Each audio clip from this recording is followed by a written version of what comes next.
can report 2 consecutive years of reduction in major crimes and murders, with a significant reduction of almost 20% in murders for 2024. Between January 2022 and January 2025, we have reduced murders by 51%, and January 2025 had the lowest monthly murder count since September 2014.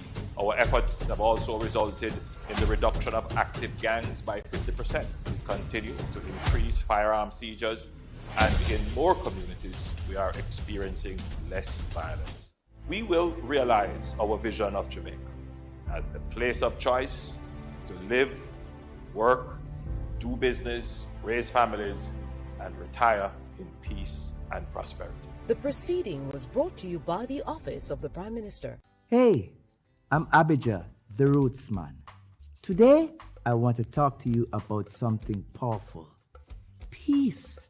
Peace isn't just the absence of conflict. It's about kindness, understanding, and respect. It starts with us. Every choice we make can build bridges or burn them. Let's choose peace in our words, our action, and our hearts. Peace begins with you. Together, we can create a brighter and safer future for everyone. Join me. Let's be that change we want to see.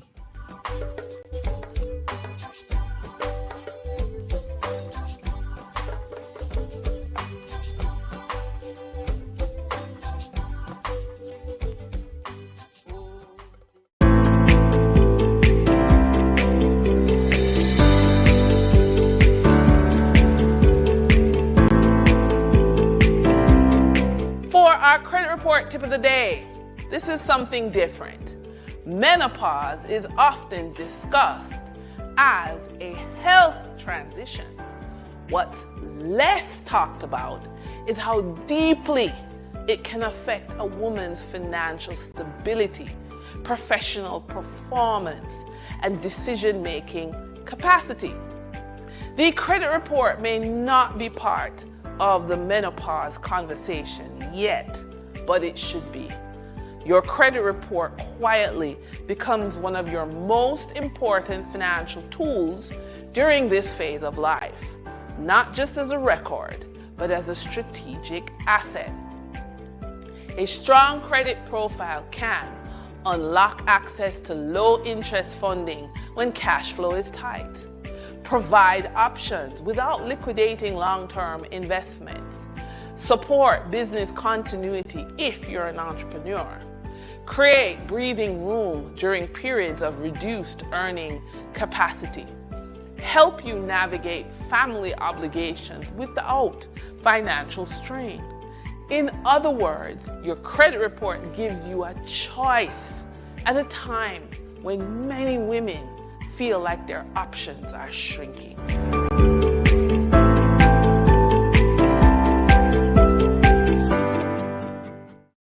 The following is brought to you by the Office of the Prime Minister. Jamaica is changing right before our very eyes. Across the island, billions are being invested into our road networks, from farm and community roads to major roads and highways. Dozens of communities across the length and breadth of Jamaica are receiving access to reliable potable water for the very first time. And thousands of Jamaicans have become homeowners thanks to the historic shifts in policies of the National Housing Trust, making it easier for Jamaicans to receive funding. Not to mention the record number of houses being built. Never dreamed you would own a home? No matter your circumstance, home ownership is possible for you, thanks to the government's new social housing program specially designed to meet the needs of poor Jamaicans at no cost to them. We are building Jamaica.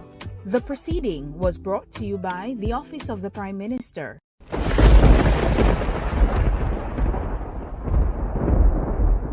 When the storm rages and the world feels shaken, remember, our strength lies in unity. It's in coming together, sharing hope, and standing shoulder to shoulder that we find resilience. Every act of kindness, every word of encouragement builds a brighter tomorrow. We are stronger as one. Our courage compassion, and hope will light the way forward. Together we rise. Together we rebuild, because hope is never lost when we stand united, because we are stronger together.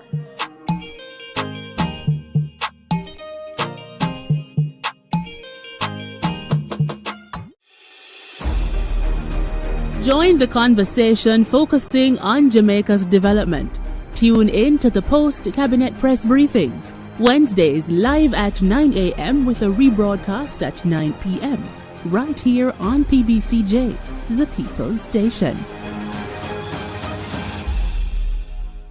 Cook it up and make we steam it. Fresh so me need it, tilapia a real fish. Cook it up and make we roast it.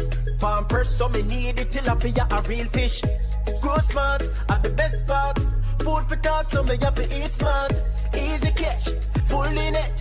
A tilapia so you don't know what's next. Cook it up and make we fry it. Fresh so me need it, tilapia a real fish.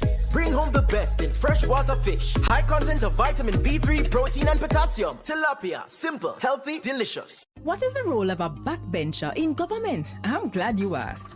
They're members of parliament who are not appointed to cabinet. So they sit in the back of the legislature and they apply pressure. They examine what government legislates, participate in parliament debates, raise issues and advocate and question chamber when things don't look straight. Backbenchers represent the constituents in parliament. Backbenchers oversee the interests of citizens, you and me. But how can they be agents of government accountability after them no hold no portfolio? And them and a minister? No. So then how can they facilitate government transparency? And the next thing, them and a front bencher. So how them affect me? You see, a lot of work is in committees. So these portfolio-free MPs with less dire responsibilities are more accessible to you and me. So they help with policy, but it helps if we engage them, you see. So they're not just in the back benches, but on the ground, in the trenches. Though in the back of parliament, we're at the front of their cause. So pause. Find your backbencher at jampja.org.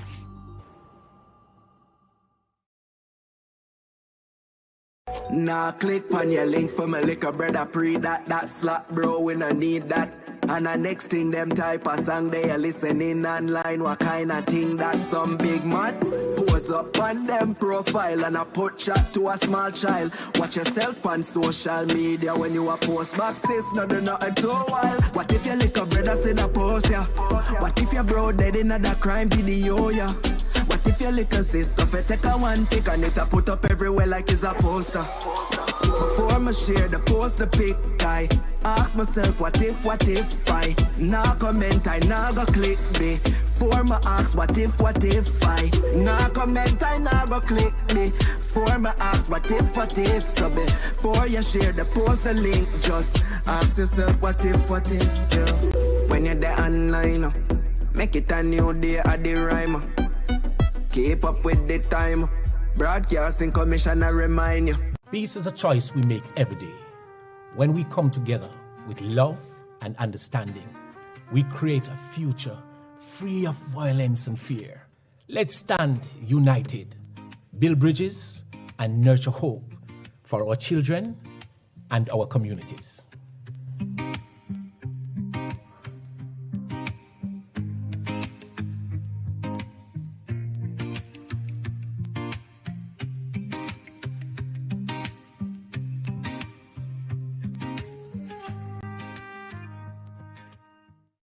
Embark on a journey to discover the truth that sets us free.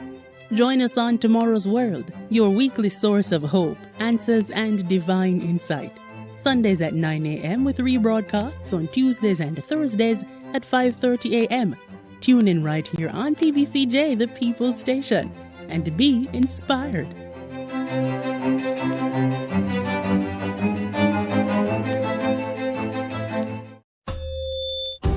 Now that you're speaking out, do more. Do more. Help fight crime. Do the right thing and report what you know. Do the right thing and publicly demand change. Hold government accountable for better governance. Protect your environment and health. Do the right thing and keep your community clean. If we all do the right thing and build integrity, Jamaica will be the place to live, work, raise families, and do business. How do bills become law in Jamaica? Laws are made to create order, to ensure our safety, and to protect our rights against abuses by other citizens, organizations, and even the government itself. A bill is a proposal for either a new law or for a change to an existing law. Jamaica's parliament is responsible for making our laws, and that responsibility is shared between two houses. There are 21 parliamentarians appointed from both political parties to the upper house, also known as the Senate. And there are 63 members of parliament that we, the people, elect to the lower house, also known as the House of Representatives. To pass a law, there is a minimum of 6 stages required in each house. The process can begin in the upper house by a senator or in the lower house by your member of parliament. And their proposals for a new bill can certainly start with you, the citizen. Now, since the process often begins in the House of Representatives, let's start there. 1. The first stage begins with the introduction by the minister responsible for the bill, followed by the first reading of the bill by the clerk to the houses. This clerk is more like the CEO, the Chief Executive Officer for the Parliament. An announcement of the bill is published in the Gazette. This is a public newsletter that the government uses to inform the citizens of what the Parliament is doing on your behalf. 2. The second reading begins with a summary of the bill by the minister.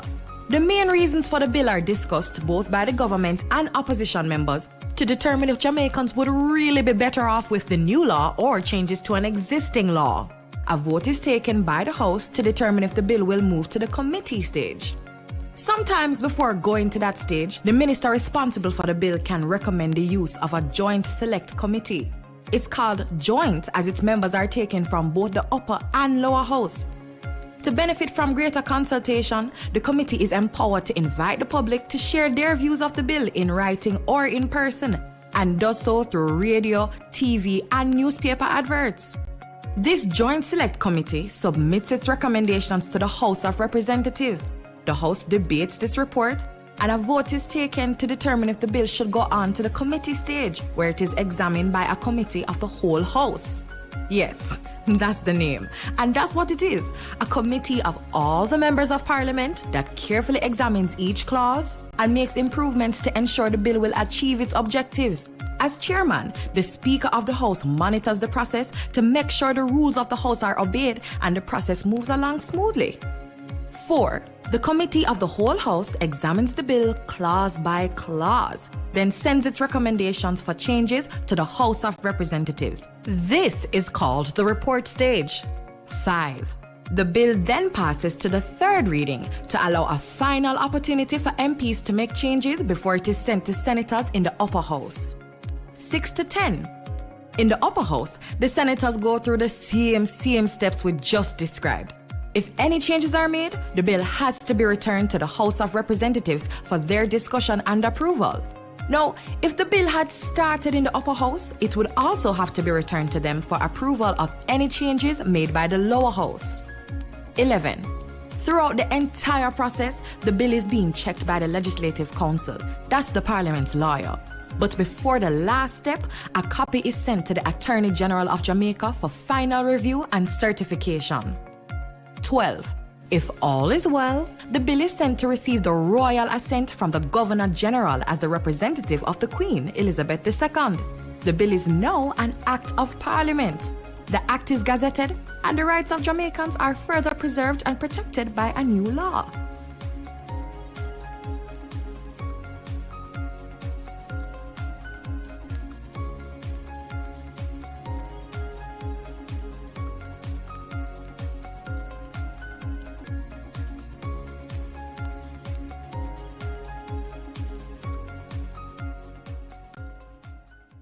Overtake and bring back everything.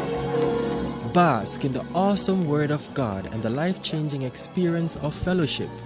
Bask in the revival time, 8 a.m. on Sundays, right here on the People's Station.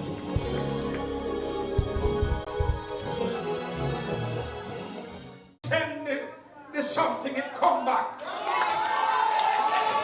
Back to sender. God, I thank you so much. Miracles await and miracles abound. Tune in every Sunday at 7 a.m. for your share of the Miracle Revival Hour with Reverend Dr. Blair. Come for the word, stay for the worship, right here on PBCJ. Miracle worker, work one for me. See your new favorite shows on the Children's Corner. Learn, laugh, play. Weekdays from 2 to 6 p.m. and on Saturdays from 1:30 to 5 p.m. The Children's Corner, right here on PBCJ.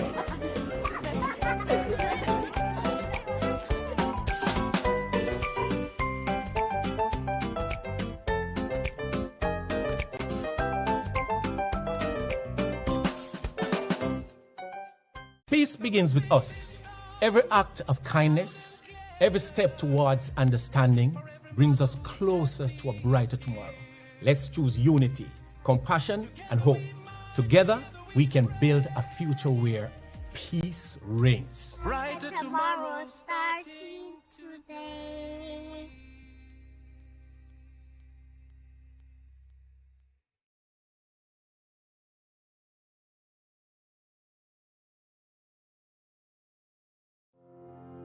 What if I told you that you own thousands of acres of land, more than 100 companies with over 100,000 employees and billions in the bank? Well, I have news for you. You do. Jamaica belongs to you, and you need expert protection to safeguard those assets for your future, your children, and your children's children. And you already have it.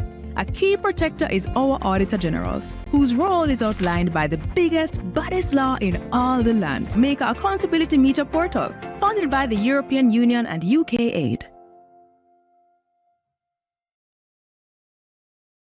Yo, babes, why me I call you so much time and I not get you?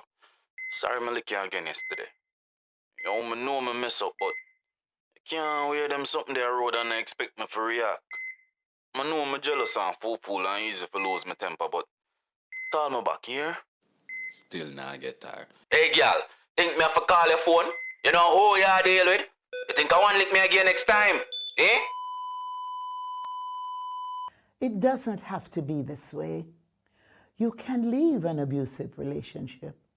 Just call 876-553-0372. We will help you.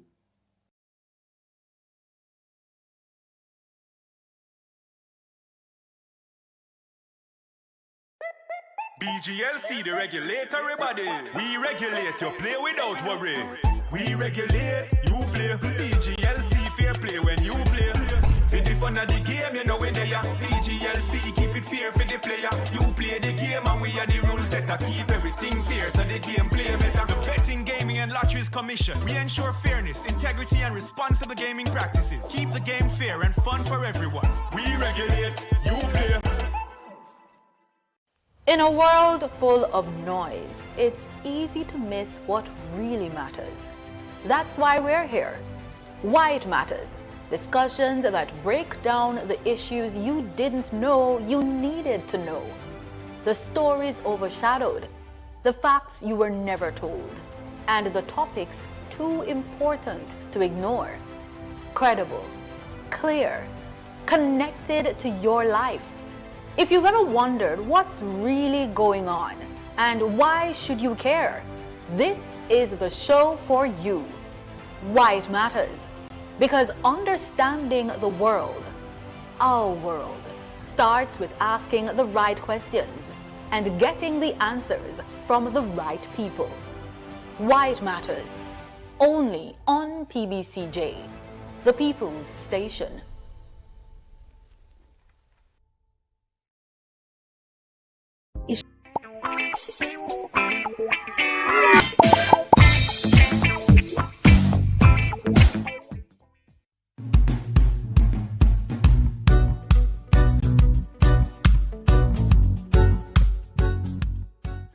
To mute your microphones until the chair invites you to speak. I recognize online we have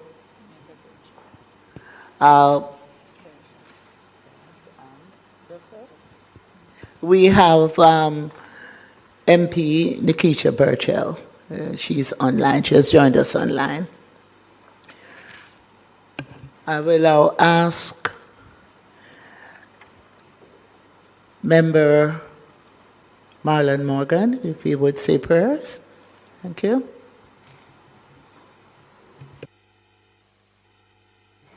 Thank you, Chairman. Colleagues, let us pray. Heavenly Father, we thank you for this afternoon. Thank you for the opportunity to attend upon this committee yet again to treat with pertinent business in respect of our great nation. We pray that our deliberations will inure to the benefit of the policy we're ultimately seeking to come away with and the stakeholders it will impact. Be with us now and guide all our deliberations. These mercies we ask through Christ Jesus, O Lord. Amen. Thank you. Thank you, Member. At this time, I would like to invite the clerk of the committee, Ms. Hunter, to record apologies for absence. We have no apologies for absence. I'd also like to use the opportunity to invite persons here to just introduce yourselves and be acknowledged. So I will start with P.S. Bernard. Good afternoon, everyone. My name is Dean Roy Bernard, Permanent Secretary, Ministry of Culture, Gender, Entertainment, and Sport. Thank you, Chair. I'm Joanne Archibald, Principal Director for Culture and Creative Industries Policy Development and Monitoring in the Ministry of Culture, Gender, Entertainment, and Sport, also with oversight for entertainment policy development and monitoring at this time. Thank you, Chair. So far. Thank you, Chair. Good afternoon. I'm Lisa Grant, Senior Director, Policy Development, Research, Evaluation, and Monitoring in the Culture and Creative Industries Policy Development and Monitoring branch in the Ministry. Thank you. Afternoon, Chair, colleagues. David Brown, Director of Culture and Entertainment Synergies at the Ministry of Culture. Thank you. Afternoon, everyone. My name is Philip Clark, Director of Policy and Research, Ministry of Culture, Gender, Entertainment, and Sport. Thank you. Good afternoon, everyone. I'm Nadine Booth-Gooden, Senior Director at the National Gallery of Jamaica. Thank you. Thank you. Thank you, Chair. Good afternoon, everyone. My name is Nadine Rawlins. I'm the President of Jamaica Film and Television Association. Thank you. Good afternoon, everyone. My name is Annalisa Chapman. I am the company secretary for Jamaica Film and Television Association. Thank you.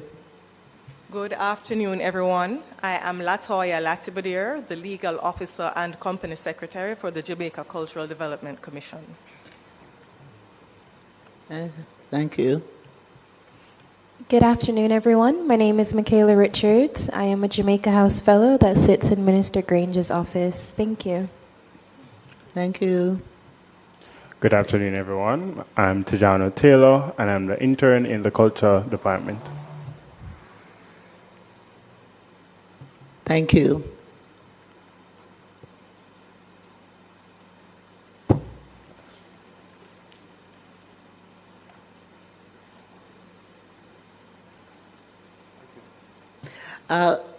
Members of the committee, I understand that there were persons who were visiting with us today, the technical team. They were asking who were certain members of the committee. So if you don't mind, I'd ask you to introduce yourselves. Thank you. Good afternoon. My name is Rose Bennett Cooper, Senator. Thank you. Afternoon, Maziki Thame, Senator. Thank you. Afternoon, Alan Bernard, Senator. Thank you. Afternoon, everyone. I'm Marlon Morgan, Senator, and I want to register my thanks for your continued service. Thank you. Afternoon, everyone. My name is Cavan Gale, also representing the list of senators here. Thank you so much. Okay, so at this time, members, honorable members, senators, distinguished colleagues, and guests, welcome to the third meeting of our Joint Select Committee on the Green Paper number 1/2025, National Policy for Culture, Entertainment, and the Creative Economy, 2025 to 2035.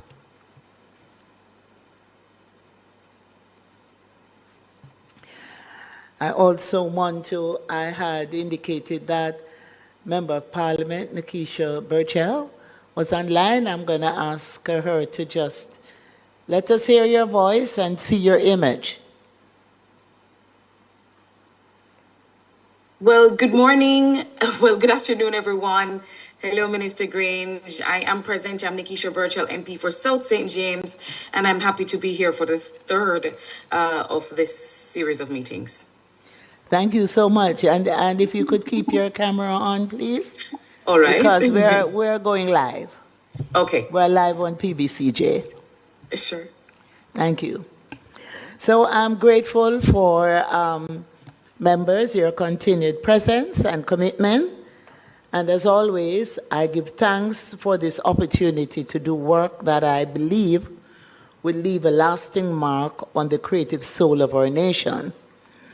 At our last meeting, we had the benefit of hearing directly from two important organizations in our music industry: the Jamaica Association of Composers, Authors, and Publishers, JCAP, and the Jamaica Music Society, JAMS.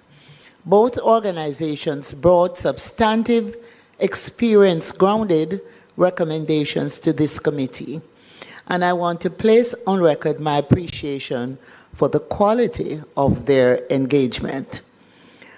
When the people who live and breathe the industry come to Parliament with their perspectives, it is our responsibility to listen carefully and to act. Today, we continue that consultative process. We will again hear from stakeholders in the cultural sector. And I'm calling on us to go further, to press deeper into the substance of what a national policy on culture, entertainment, and the creative economy must look like, not just on paper, but in practice, in communities, and in the lives of the men and women who create every single day. I welcome our presenters, and I look forward to the contributions of our presenters today. First, we will hear from Dr. Nadine Booth-Gooden, Senior Director of the National Gallery of Jamaica. And I should explain here that the National Gallery was established in 1974. It falls under the purview of the Ministry of Culture, Gender, Entertainment, and Sport, and stands as the oldest and largest public art museum in the English-speaking Caribbean. It houses our finest early, modern, and contemporary works. The gallery is important in preserving and promoting our artistic heritage, fostering our national identity, and inspiring our young people through dynamic exhibitions and educational outreach. The original agenda that was sent out had indicated that our second presenter would have been Ms. Lily Claire Bellamy, Executive Director of the Jamaica Intellectual Property Office. Unfortunately, today, JIPA will not be making a presentation and will be rescheduled for a later date. However, we will hear from Ms. Nadine Rawlins. So after we've heard from Dr. Nadine Booth-Gooden, we will hear from Ms. Nadine Rawlins, spelled differently, of the Jamaica Film and Television Association. Since its creation in 2015, JAFTA has presented and united film and TV practitioners in Jamaica, promoting collaboration, sharing best practices, and capacity building in the audiovisual sector. The film and television industry members is one of those high potential sectors in the entertainment, culture, and creative industries. It creates wealth for creatives, contributes significantly to GDP, and showcases our stories both locally and globally. Even as we move forward with our work on this policy today, things were happening while we were apart. Cabinet in March approved amendments to the Jamaica National Heritage Trust Act, modernizing it and strengthening it. On April 2, during the visit of the Director General of UNESCO, the first in 23 or 29 years, we signed the instrument of ratification for the Convention on the means of prohibiting and preventing the illicit import, export, and transfer of ownership of cultural property. And this ratification and the inclusion of its provisions among the Jamaica National Heritage Trust amendments gives us the legal footing to pursue the repatriation of our cultural objects, which are being held outside of our shores, each of which is an important part of our story, of our ancestry. So we now can go full speed ahead in pursuing the return of our artifacts. We've already been training our cultural management resource personnel and border personnel, such as custom agents, on the convention. We also attended our first meeting as members of the Executive Board of UNESCO in Paris earlier this month. So the work continues on all fronts. In fact, we have been returned for a second time to serve on the Executive of UNESCO. Thank you. So I want to thank the members of this committee for your engagement and your diligence. As your chair, it is my responsibility to ensure that this process is thorough, that it's inclusive and worthy of the people we serve. I notice there has been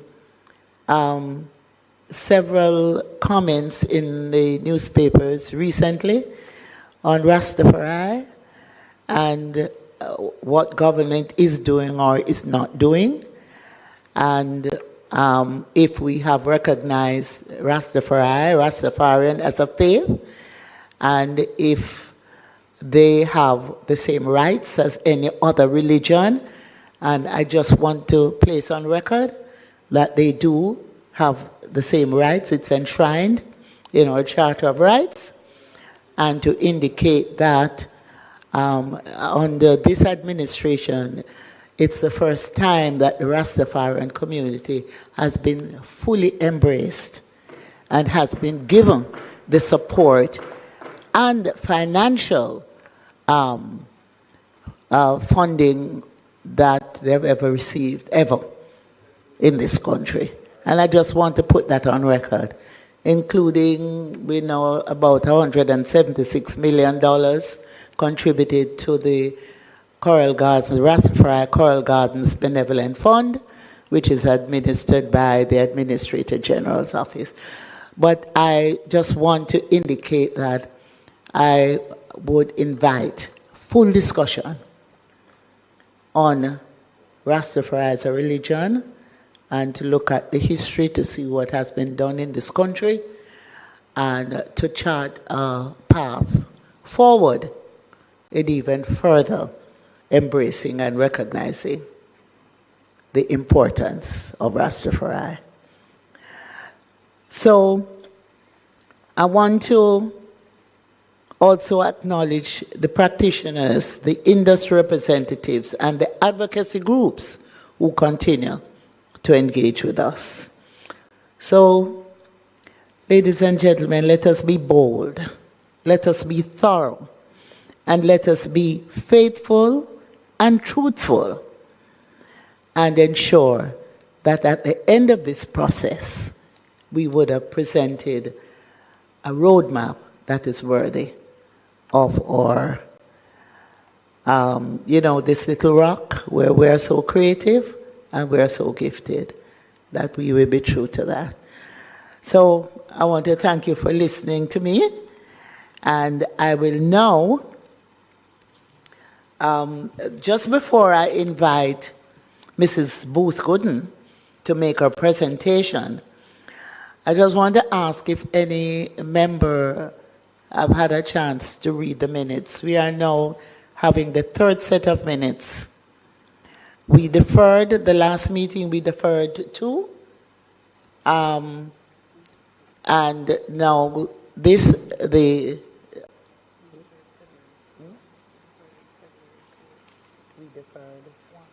we deferred one, right.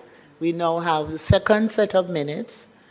And I would ask members if they will agree, if you have not yet had a chance to read, if we could defer those minutes as well, and if I could ask Member Cavan Gale if he could accept the responsibility to monitor that aspect of our agenda at each meeting, and to be the one to indicate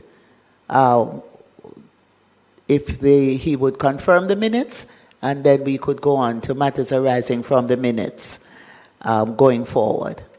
So I don't know if I have the concurrence of the members here.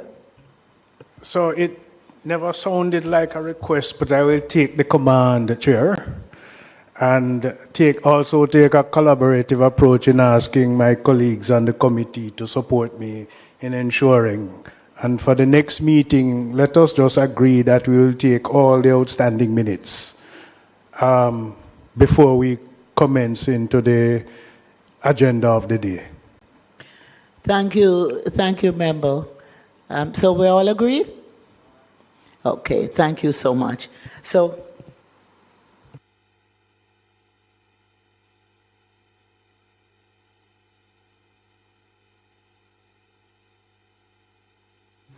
all right, I also want to acknowledge the presence of member Carencia Morrison, who has now joined us online. Could you put your camera on and just acknowledge that you have been acknowledged? Thank you. Good afternoon, Minister. I'm working on the technology here. I'll have the settings up and ready. Just give me a few seconds. But good afternoon, Minister, and good afternoon, all. Thank you. Thanks for joining. Okay, so we will now take the presentation from Mrs. Booth Gooden of the National Gallery of Jamaica. Good afternoon, Chair, Honorable Minister Olivia Grange, Minister of Culture, Gender, Entertainment and Sport, Permanent Secretary Dean Roy Bernard in the Ministry of Culture, Gender, Entertainment and Sport, our Principal Director, and other members of the team from the Ministry, members all here, good afternoon.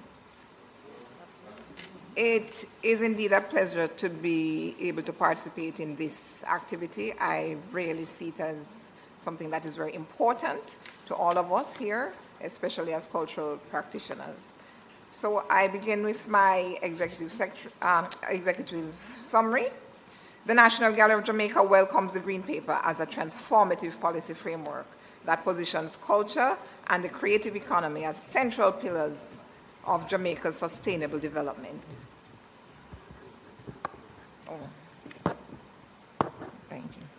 Thank you. The policy recognizes that culture is both an economic driver and a social force, capable of strengthening national identity, generating wealth, and expanding Jamaica's global competitiveness. As Jamaica's premier art museum, the National Gallery of Jamaica is uniquely positioned to operationalize several key policy goals, particularly cultural resource management, creative economy development, digital transformation, brand Jamaica expansion, social inclusion, and national identity building. However, effective implementation will require targeted investment in conservation, infrastructure, digitization, human resource capacity, and institutional strengthening.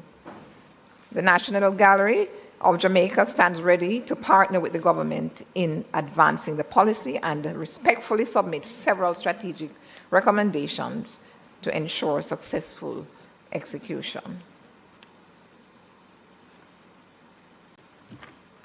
Okay, our introduction here. The National Gallery of Jamaica, just a quick background. Minister Grange gave you a synopsis earlier, but let me just run through very quickly. The National Gallery of Jamaica was established in 1974 as a division of the Institute of Jamaica, an agency of the Ministry of Culture, Gender, Entertainment and Sport, and it is the country's premier art museum and the principal institution responsible for the stewardship of the National Visual Arts Collection. The gallery is mandated to collect, preserve, research, interpret, and promote Jamaican and wider Caribbean visual art, thereby safeguarding an essential component of the nation's cultural patrimony.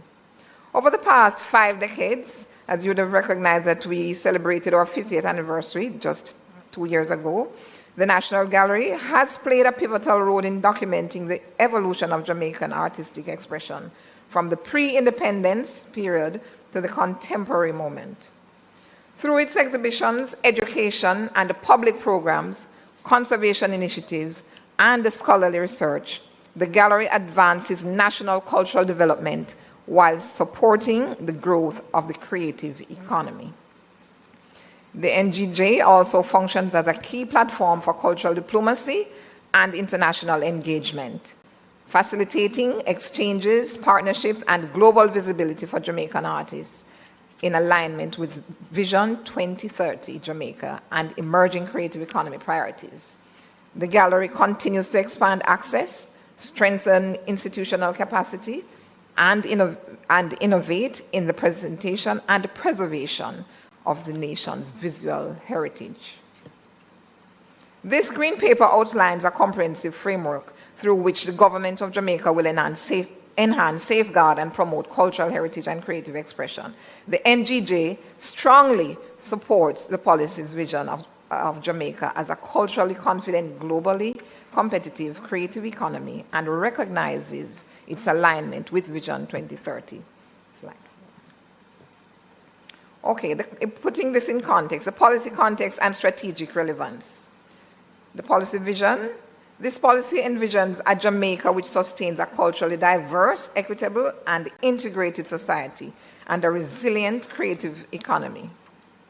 This directly interacts with the NGJ's statutory role. NGJ, clearly the National Gallery of Jamaica, in the aspects of preserving national visual heritage, shaping cultural identity, enabling creative production, supporting cultural entrepreneurship. Policy goal alignment. How does this policy align with us at the NGJ? It aligns in many ways. First of which I would say with goal 1, which is a culturally confident and proud Jamaica. Goal 2, preservation and safeguarding of heritage. Goal 3, robust government system. Goal 4, empowered creative ecosystem. Goal 5, commercially viable creative sector.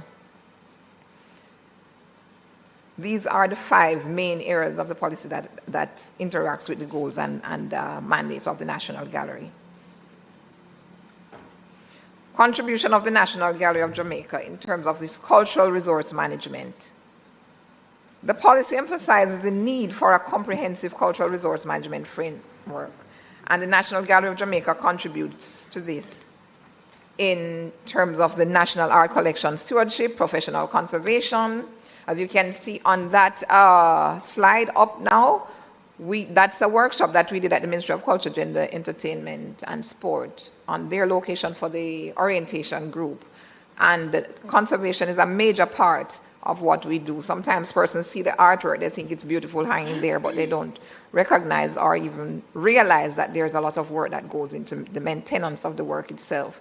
So In addition to the professional conservation, we do collections, digitization, scholarly research, public exhibitions, education, and outreach. The gallery therefore serves as a core implementation agency within the national CRM ecosystem. Okay, national identity and cultural confidence. The policy prioritizes strengthening national identity and social cohesion through culture. The NGJ advances this in exhibitions, as I said before, on Jamaican history and identity, representation of diverse cultural communities, scholarship on politically engaged art, youth education programs, and the diaspora engagement. Our exhibitions at the National Gallery of Jamaica, we have permanent galleries as well as every, let's say, between 4 to 6 months, we have a new exhibition up featuring our local artists, giving them that opportunity of visibility and to increase their opportunity towards professionalizing their trade. Some of them are just starting out, some are established ones. We not only exhibit professional artists at the National Gallery or celebrated famous artists. We do open calls that give upcoming artists an opportunity to get into the mainstream as well and to get that level of exposure. Creative economy development. The policy identifies creative economy as a key contributor to national economic growth. And the NGJ's contribution to this is legitimizing artistic production, expanding market visibility for artists, supporting creative entrepreneurship, facilitating international exposure, stimulating cultural tourism.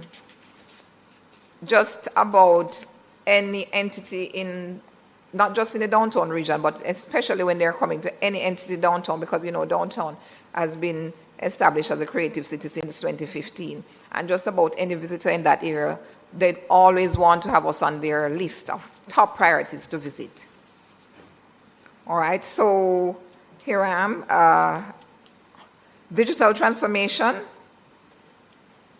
and the frontier technologies. The policy calls for maximizing digital technologies, and this is a major factor for us. We saw through Hurricane Melissa how important it is to have some things digitized, because sometimes that is what you will be able to use as your roadmap to lead you back to the mainstream after certain levels of devastation. So the digitization is quite important. So digital collections management, visual exhibitions, increased research, robust provenance system, and NFT ecosystem engagement. A gap identified here is current national cultural infrastructure is under-digitized. There are some challenges in this regard. However, we do have some systems in place that helps us with our digitization. But from time to time, you know, upgrading is very important.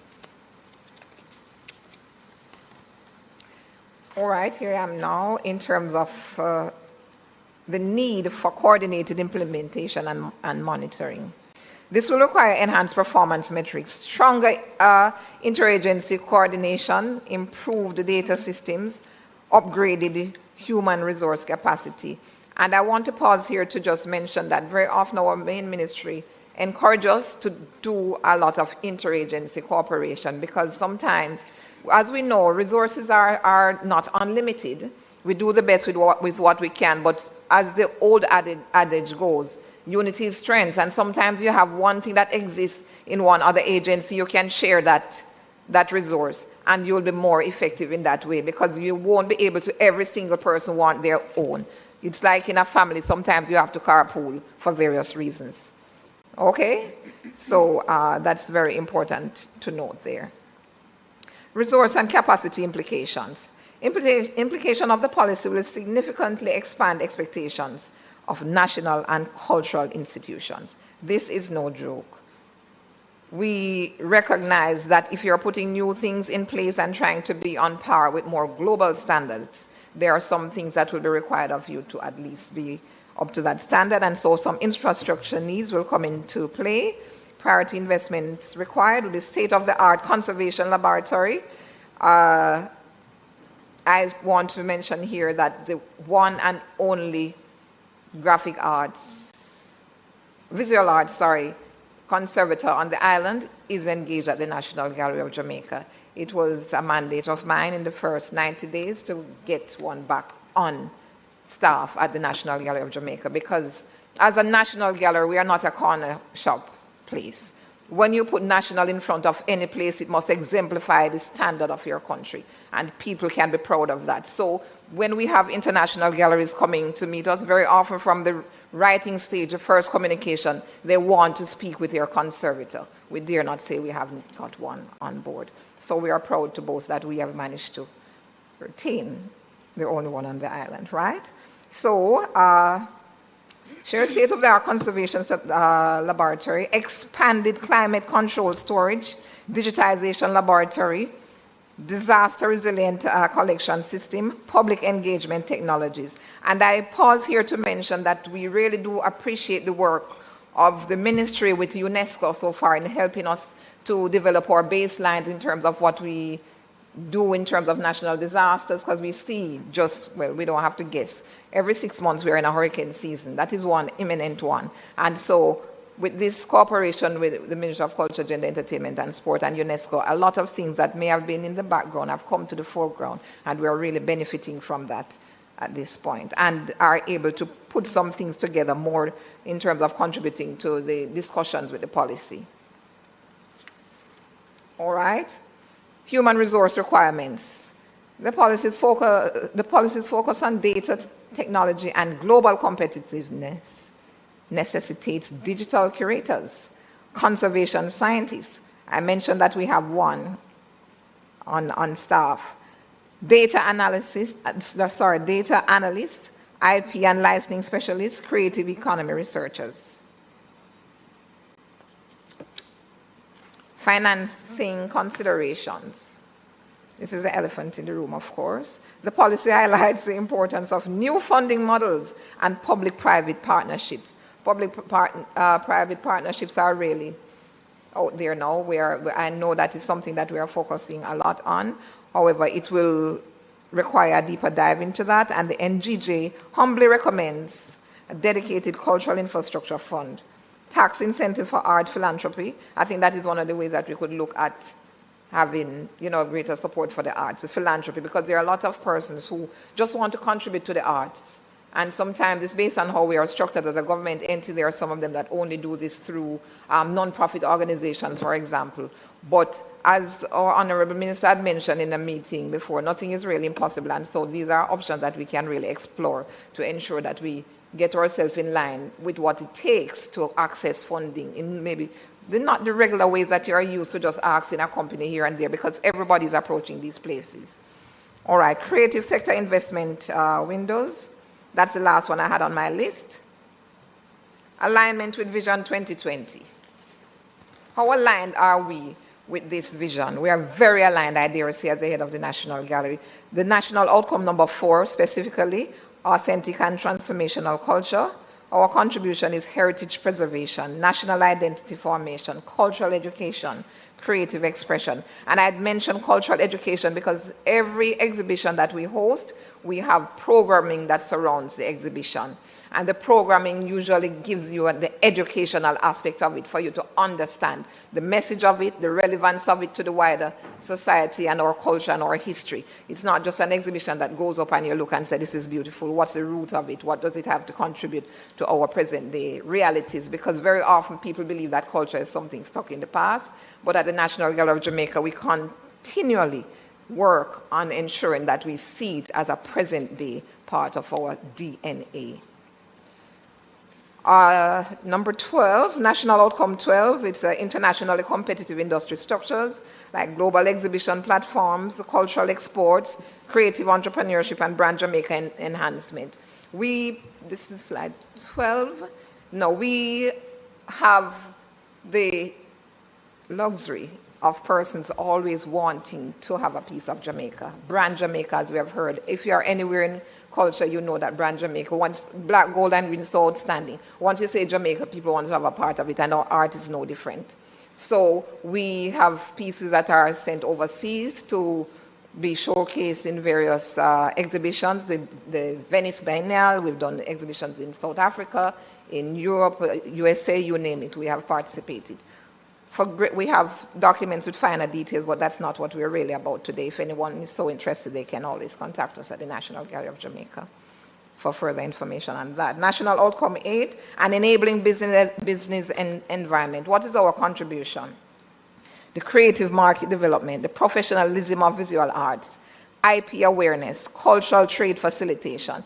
These are very important things that we try to do, because as we see day to day, there are some artists who they start doing something, but I'm not so sure if it's a culture around them or where they get that culture from, but sometimes they're not recognizing that this is a professional trade that you're applying. So you have to bring that professionalism to it. That is how you monetize whatever it is that you do. You have to bring the professionalism to it. That's what raises the competitive nature of it. And the trade facilitation, we have various avenues where we know that we help to guide them into where they can do their trade. We don't do sale of artworks at the National Gallery, but sometimes just by exhibiting there, persons come and they're interested, we can put them in touch with the artists. Most of the work, sometimes people are interested after the exhibition, they're for sale. National outcome number 1, I have here, a healthy and stable population. And this is an indirect contribution. Sometimes we look at the contribution, if you don't see it right up in your face, you think it's not there. But believe me, where we have social cohesion, youth engagement, and community empowerment through arts, that will definitely lead to a more stable and healthy population, because when people are meaningfully engaged, they eat better, they participate less in deviant behavior, they educate themselves better. So it is more or less, as I say, an indirect contribution here from the National Gallery. Now I come on to strategic recommendations to the committee. We respectfully recommend that this policy implementation to establish a national cultural infrastructure modernization program, fast track the culture and the entertainment satellite account. The last sitting, Minister Green spoke about that, about fast tracking the satellite account. So we're really looking forward to that.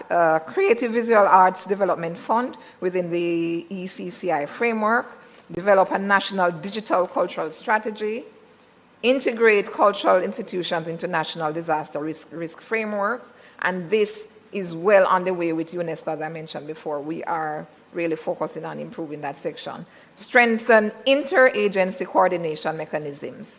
That's a major way to be more effective across the board and to get over some of the financial drawbacks that we could have if we share more in terms of interagency coordination. Provide targeted capital funding for museum modernization. In conclusion, I would say the National Policy for Culture, Entertainment and the Creative Economy 2025 to 35 provides Jamaica with an historic opportunity to reposition culture at the center of national development. And the National Gallery of Jamaica stands fully committed to supporting the government in safeguarding national heritage, empowering creatives, advancing Brand Jamaica, strengthening the creative economy, and contributing to Vision 2020. I thank you very much for listening, and it was my pleasure participating. Thank you, Dr. Booth Gooden. Thank you for your interesting and insightful presentation. I know you have been a part of the process of the development of this policy, but I'm sure there may be some initiatives you may still wish to see reflected in the policy. And this is our opportunity to do so. You mentioned the need for targeted investment in conservation, infrastructure, and digitization as being important for the NGJ's implementation of the policy. And certainly this is a key focus of the policy itself. A part of the draft national strategy for disaster resilience and recovery for the culture sector, disaster risk management and assessment, including off-site storage of artworks, insurance for artworks and artifacts, valuation, restoration, insurance, in the context understands the works cannot be replaced, that understanding. But in the event of damage, the proceeds can support restoration or rehabilitation of the object work. I'm going to invite members to ask you questions and for us to have an interesting exchange in relation to the National Gallery and its works. I recognize you, Member Gale. Thank you, Chair. Dr. Booth Gooden, let me thank you for what I consider an artistic visual in my own imagination around what you'd have taken us about the National Gallery. Since 1974, you have evolved, and I'm pleased to hear about, the question of your digital transformation. And when I looked at your submission, naturally 4.2 human resource requirements would jump out at me for a particular reason. And it's good that you have that one conservator that you are proud about. I hope that they are being paid that adequately for you to be able to retain them. But just in case, just a little bit more on the strategic reclassification of technical posts for me to understand. Are these posts in the structure of the gallery, or are you seeking to attain these posts at a particular level? That's the first question. The second question, I wanted to understand, and I've always been interested in understanding the reach of the National Gallery, it being national and not domiciled downtown. But I heard you speak about the satellite account. Is this part of a perspective for the expansion of the reach nationally?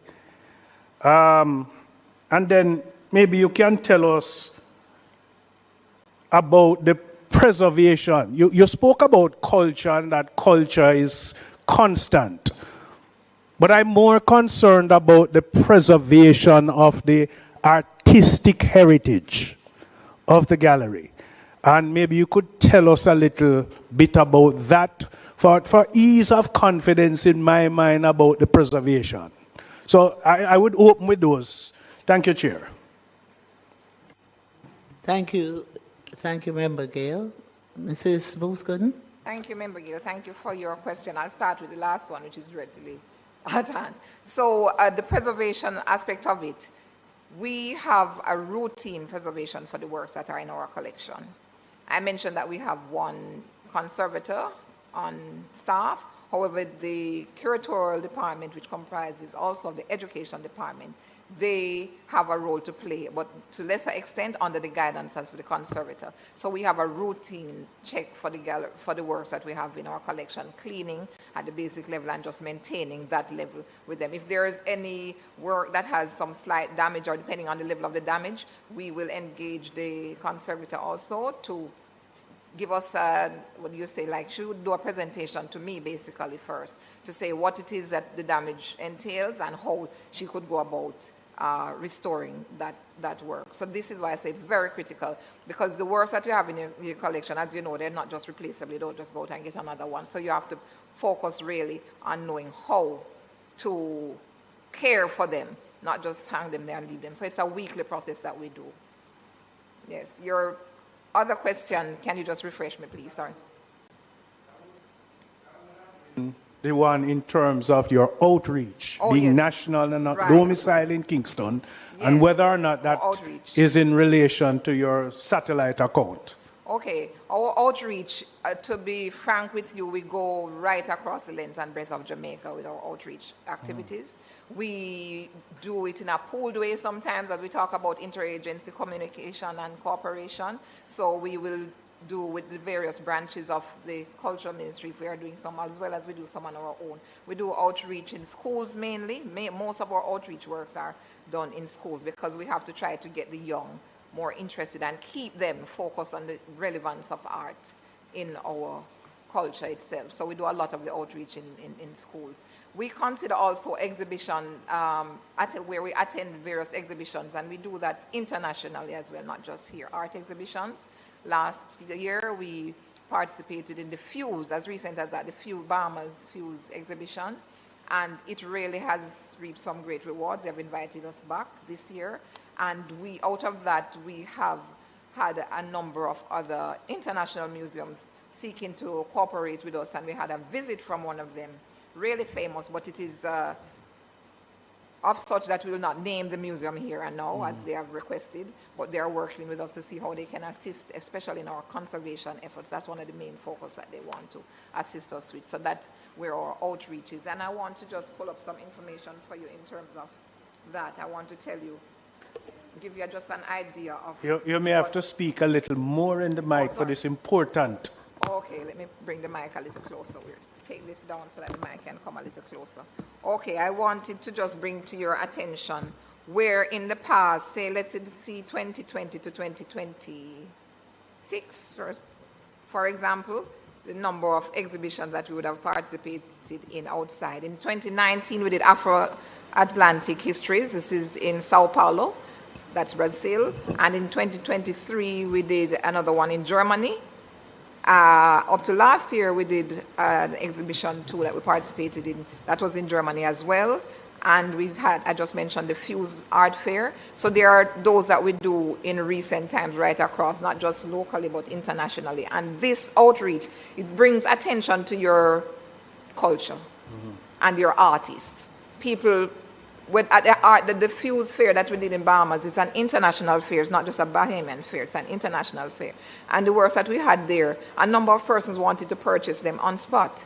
So it gives that visibility to the artwork and the artists themselves. So we can say that these things really do reap some benefits of being out there and being visible.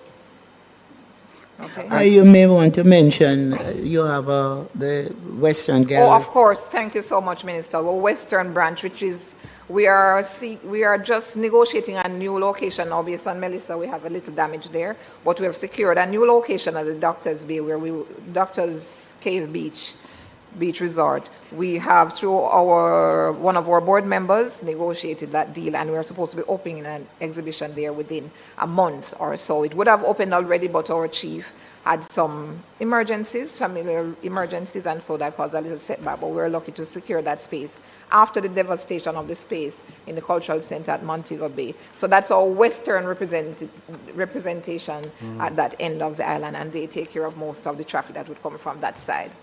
And then the third question now, the one in terms of your human resource requirement. Our human resource requirement. Because when I look at these are not functions on roll that you can easily pick off of a shop shelf. No. And so I just wanted to know in the first instance if you have them in place. All right. So I will respond to you by saying, as I mentioned, we have one conservator. It's not... Another one doesn't exist locally. Right. And then maybe you have two others in the Caribbean. And when they are trained internationally, as they generally are, because the one we have on staff was trained in Russia. And so that is where we have just one. But the other areas in terms of digitization, we have other staff. We have graphics person there on staff that can lead that charge. But of course, based on the level of our collection, in our collection we have over 2,000 pieces of art. And so based on that, it is a fact that we need some more staff to, help us to delve deeper into what we really want to be accomplishing. So we have been making representations. We have gotten the opportunity to submit for the needs, and I have made that representation. And so we are awaiting those levels of consideration. Okay. Thank you. You're welcome. Are you satisfied? Remember? Well, not yet until we get the reclassification done for the post required. Yeah.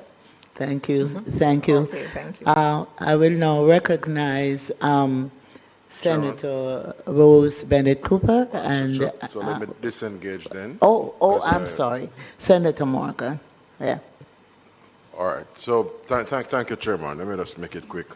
And I too want to thank you, Dr. Booth, for your presentation, and commend you on the team at the National Gallery for the considerable work you continue to do. Thank you so much on behalf of the team. I want to pick up certainly at the back end of your responses to Senator Gale just now, insofar as the sheer financial, implications and resource requirements.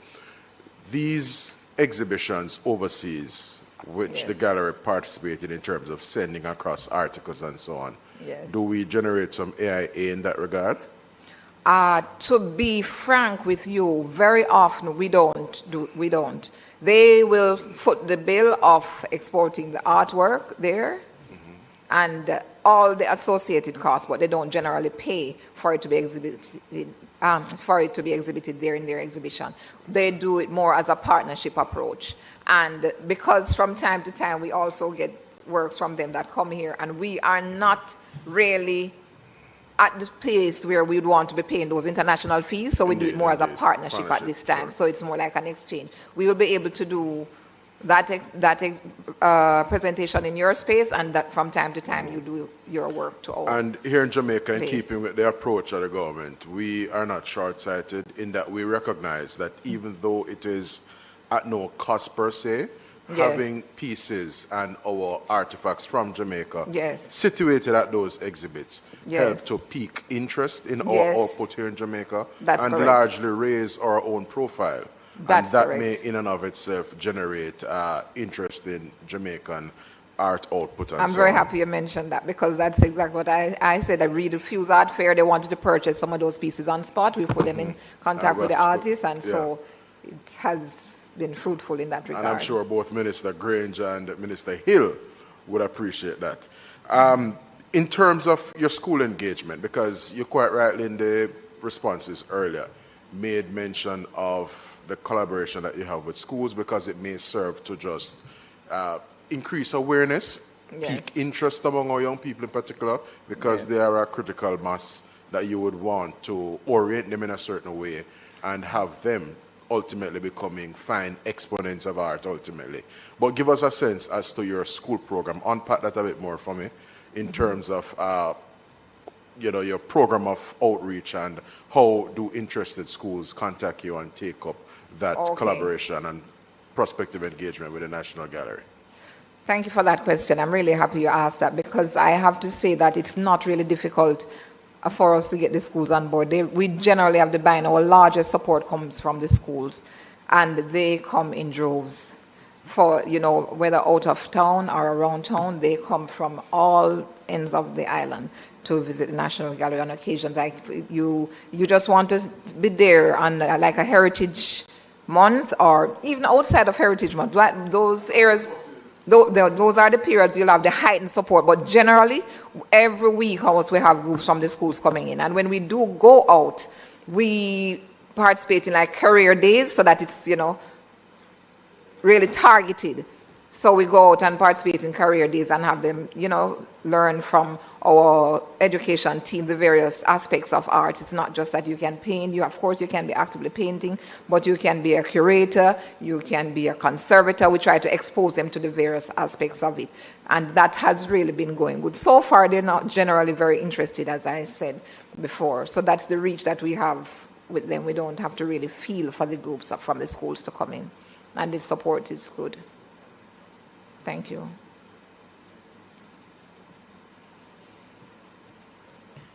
Thank you, Dr. Booth-Gooden. I'll now recognize, all right, Maziki, right? Senator, I'm trying to determine if you're visiting as a member or you're on the. Yes, sorry. I am a member of the committee. I was absent from the first two because I had class when you had your meetings, so this is actually my All right, speak into the mic, please. Thank you. You hear me? All right, thank you. All right, we'll have to make sure your name is added to the list. All right, because the official list, I don't have. Okay. But welcome. All right, thank you. And thank you, Dr. Booth-Gooden, for your presentation. I wanted to understand a bit more your recommendations, and two specific ones I'm wondering if you could flesh out a bit. the establishment of National Cultural Infrastructure Modernization Program. I'm wondering what is meant by modernization there. And at 3, to create a visual arts development fund, what would be the purpose of the fund? And when you're responding, what I'm trying to get a sense of is your ideal scenario of what the National Gallery could look like in the context of how you imagine public policy assisting to get you there. Thank you. Okay, I'm trying to flip back to my recommendations. Thank you for that question. So you wanted to get a clearer idea of what I envision it to be in terms of the support, in terms of funding, how I expect this policy. I mentioned, the modernization. Sorry, you mentioned Both modernization. And what would be the fund for? So what is the purpose of the development fund that's listed here? Okay, so the modernization aspect of it, there is a point at which persons will come into a gallery and they want to just pick up their phone and do some things, like to just generally scan, bring up all your information in real time on an exhibition. We have started to put some QR codes on most of our exhibition. In terms of digitizing the work, it is a fact that more often we have digital exhibitions now. We want to sometimes be able to participate in more exhibitions digitally rather than actually having to send artwork physically. Because between, what you would say, insurance costs, shipping, and that kind of situation, you have to get to a virtual level where you have most of these things on a digital level and platform that you can actually share, of course, with rights, because the artists have rights to their images. It's very important. We have to recognize that part. However, it is easier and more readily accessible if you have a digital bank that you can use. And also to track what you do have, in terms of we have a system we call the Past Perfect now that can register what we have, the whole history of it, the provenance of it, where it came from together. However, that system itself has some shortcomings and we want to be upgrading it to another system which is more fulsome in terms of all the information that you can actually pull up for any one artwork at any particular time and what you can give and share with others about that work. So that is the importance of that digitization part of it. You mentioned the other part of it that you mentioned. Please refresh me, I just missed it. You have here listed, create a visual arts development fund. Right. And I was asking what would be the purpose of the fund? Okay, the fund is really for, like in terms of exhibitions. Exhibitions are very expensive to host, very expensive. The ministry assists us with those costs because from time to time we recognize that when you build out a full concept, even as it is at the gallery, the works that you have to ship in, the way you have to reorganize the whole space, or sometimes the whole rebuilding out of the space that you do have. A lot of construction goes on at the National Gallery. Sometimes people don't recognize that, but the flow of the ideas and how you want to represent something in a thematic way, it doesn't just work in a fixed room all the time. You have to change it up and build out. So that will great help in enhancing how we erect exhibitions, how we participate in even external exhibitions, our programming for it. Sometimes you have to bring in experts, you have to pay for that. In terms of persons from outside of the island, you bring them in to do a symposium. These kind of things we need funding to do, and it's not always readily available to just do it in such a way. So having a fund that is, more readily designated for that can prevent the ministry from each time. At the time, we have to go to our honorable minister and our permanent secretary who holds the purse to say we are doing this and we need some extra money because the budget is a bit, tight now and we have spent or we have overspent and so on. So we believe that if you have a specific fund that we can engage in that way, it will help us in a better way. It will help us to better build out most of the plans that we have, especially as it surrounds programming and exhibition itself. The outreach, the education, even that. Scholarships too, because sometimes some students come there. When I say scholarships, not so far and wide. We have a program we call, it's for the CXC students, Rightivity. And from time to time, we see the sponsorship to host the Higher activity. It's usually in the summer. It's a program that focuses on assisting CSEC students with the preparation of the exam. And when we host them, it's usually when we're doing this program, you recognize it's not necessarily for the very wealthy. They will tend to do their private lessons. But we host these programs to be able to be more inclusive to persons who might not be readily able to pay for extra lessons. So we have to provide lunch for them, for example, for them to show up. And sometimes when you provide them the lunch, they need more. They need transportation to come there. So the programming really costs. So these aspects of it can be somewhat subsumed if we have a fund that deals with that, rather than each time just knocking and calling upon our PS and our minister to dole out some funds to assist. Thank you, Dr. Booth-Gordon. Welcome, I will now invite Member Rose Bennett Cooper, after which I will ask Principal Director Joanne Archibald just to make some comments in relation to National Gallery. Thank you. Thank you so very much, Minister. Dr. Booth-Gordon, thank you so much for being here today. Thank you for that presentation. Thank you. A handful of persons who know me and know me well will tell you that I have unsuccessfully, over the years, attempted to curate a show or two. Not well done at all. I discovered my first few times that this is actually a serious craft that involves extensive training and an understanding of art in a manner that I did not understand. So I decided to stick to law. That said, I would be grateful if you could, in respect to the issue of digital transformation, are you saying that the gallery has a digital collection?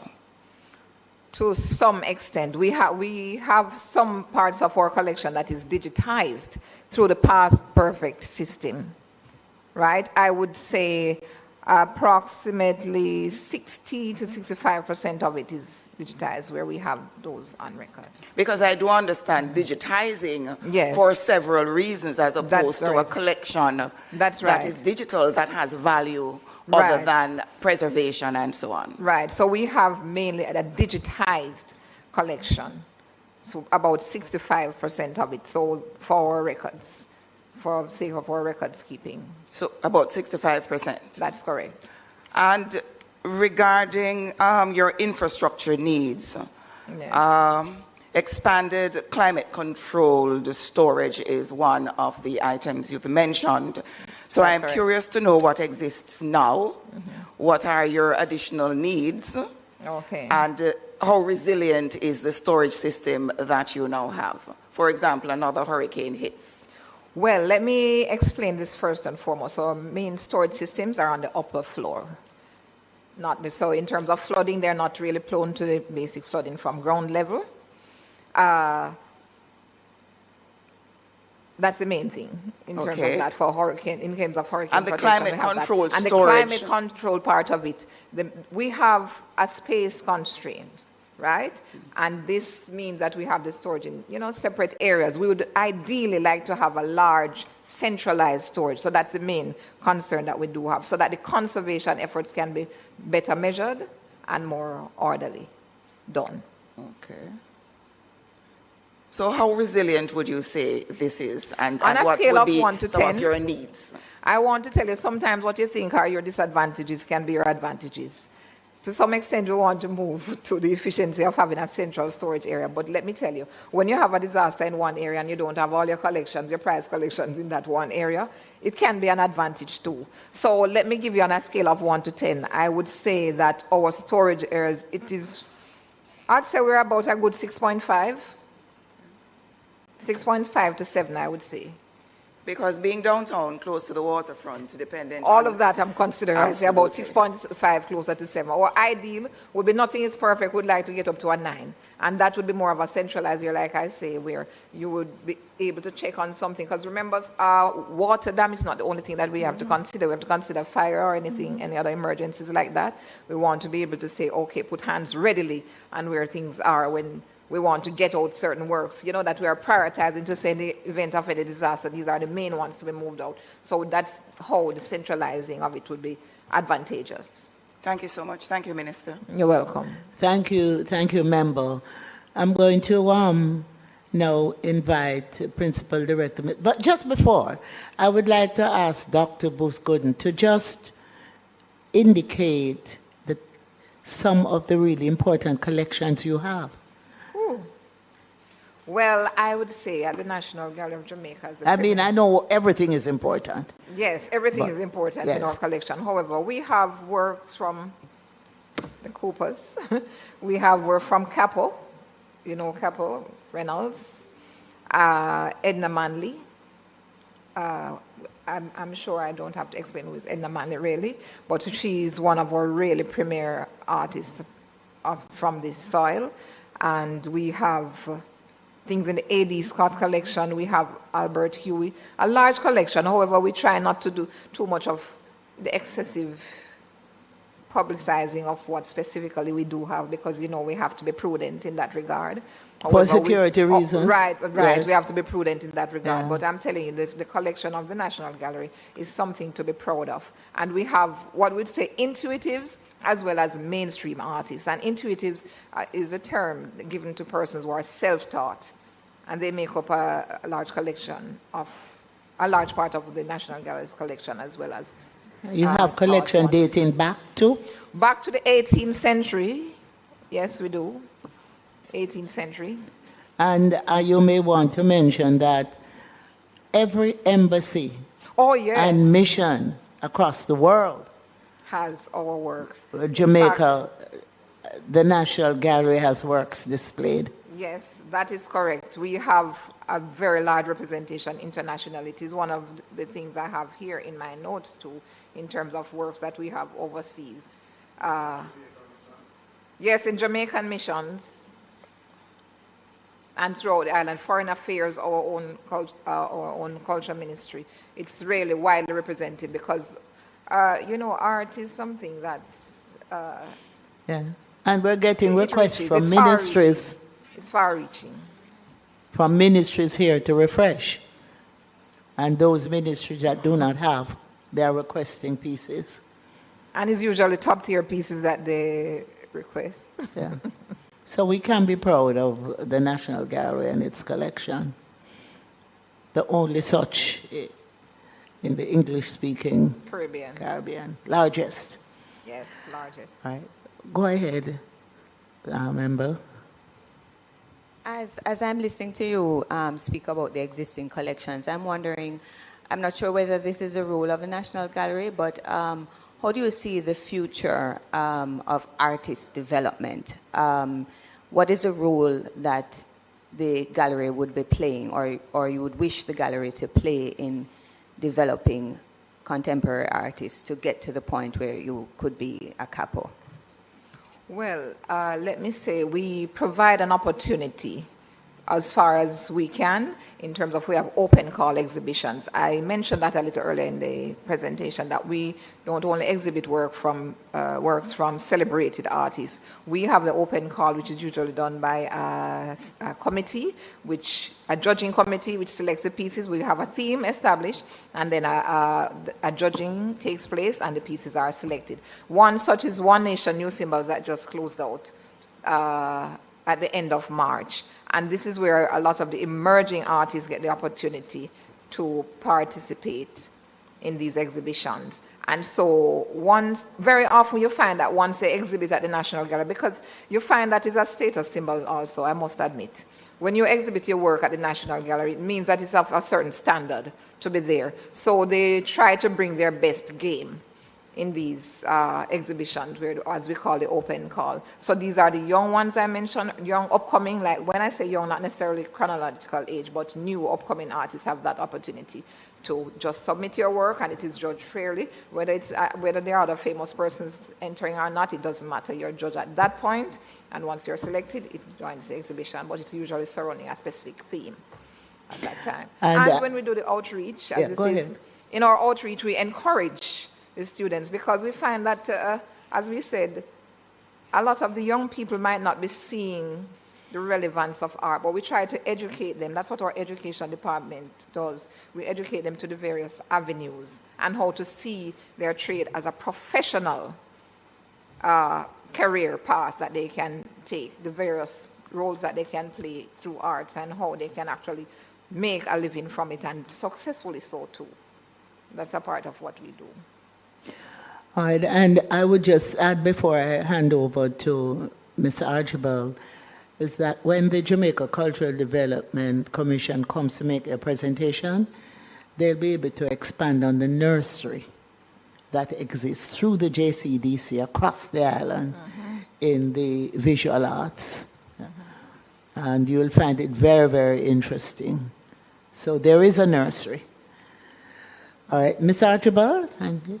Yeah. Thank you, Dr. Booth-Gooden. Thank you so much.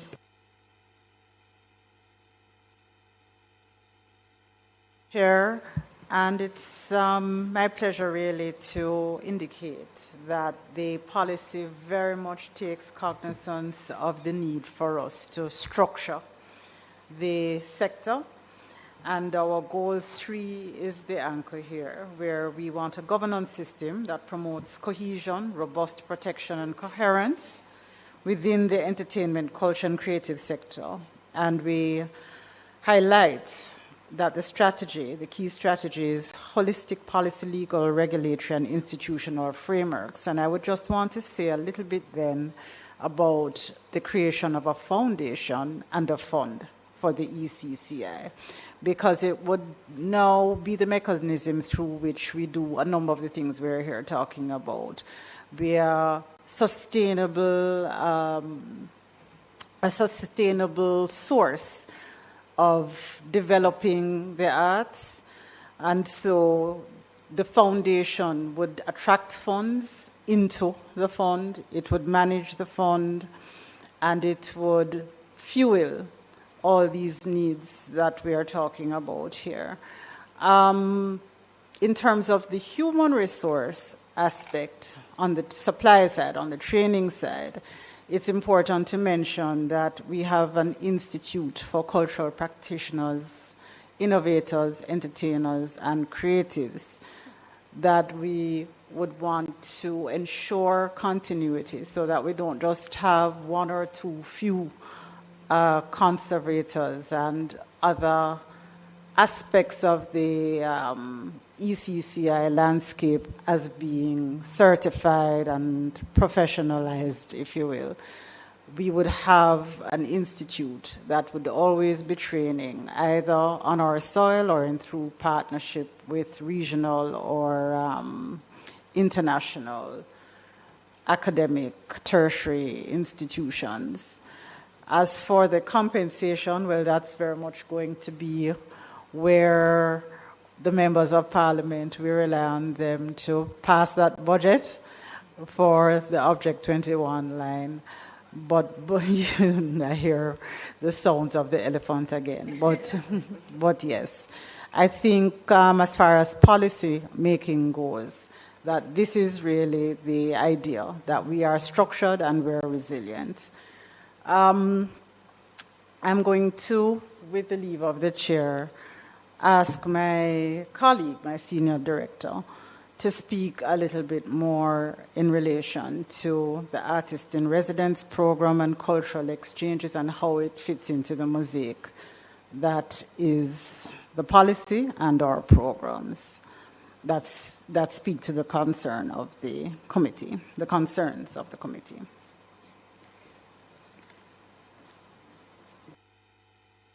Thank you, PS, and thank you, Chair. PD, speaking things. Thank you, Ms. Grant. Go ahead. Yes. So the PD would have spoken about some of the major things we're trying to do, because a lot of the programs we have are overarching and will, of course, impact the National Gallery and the visual arts as a sector.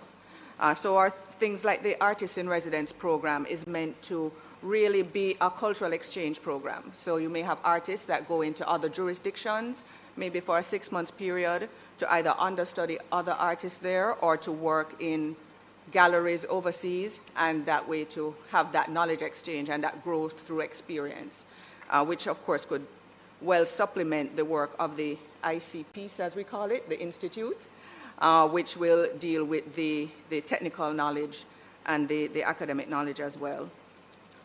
I recall Dr. Booth Gooden speaking about the infrastructure, the dedicated infrastructure fund, and I believe, and I'm going to propose to Dr. Booth Gooden that this be rolled into the fund that the PD spoke about earlier, because the overall vision of that fund is to support all of the ECCIs and culture.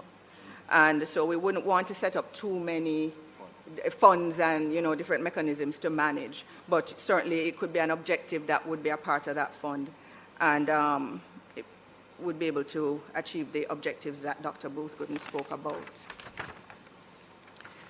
Dr. Booth Gooden spoke earlier about the movement of exhibitions or temporary exhibitions being set up in other galleries in other jurisdictions, which is another core part of our policy in terms of cultural diplomacy.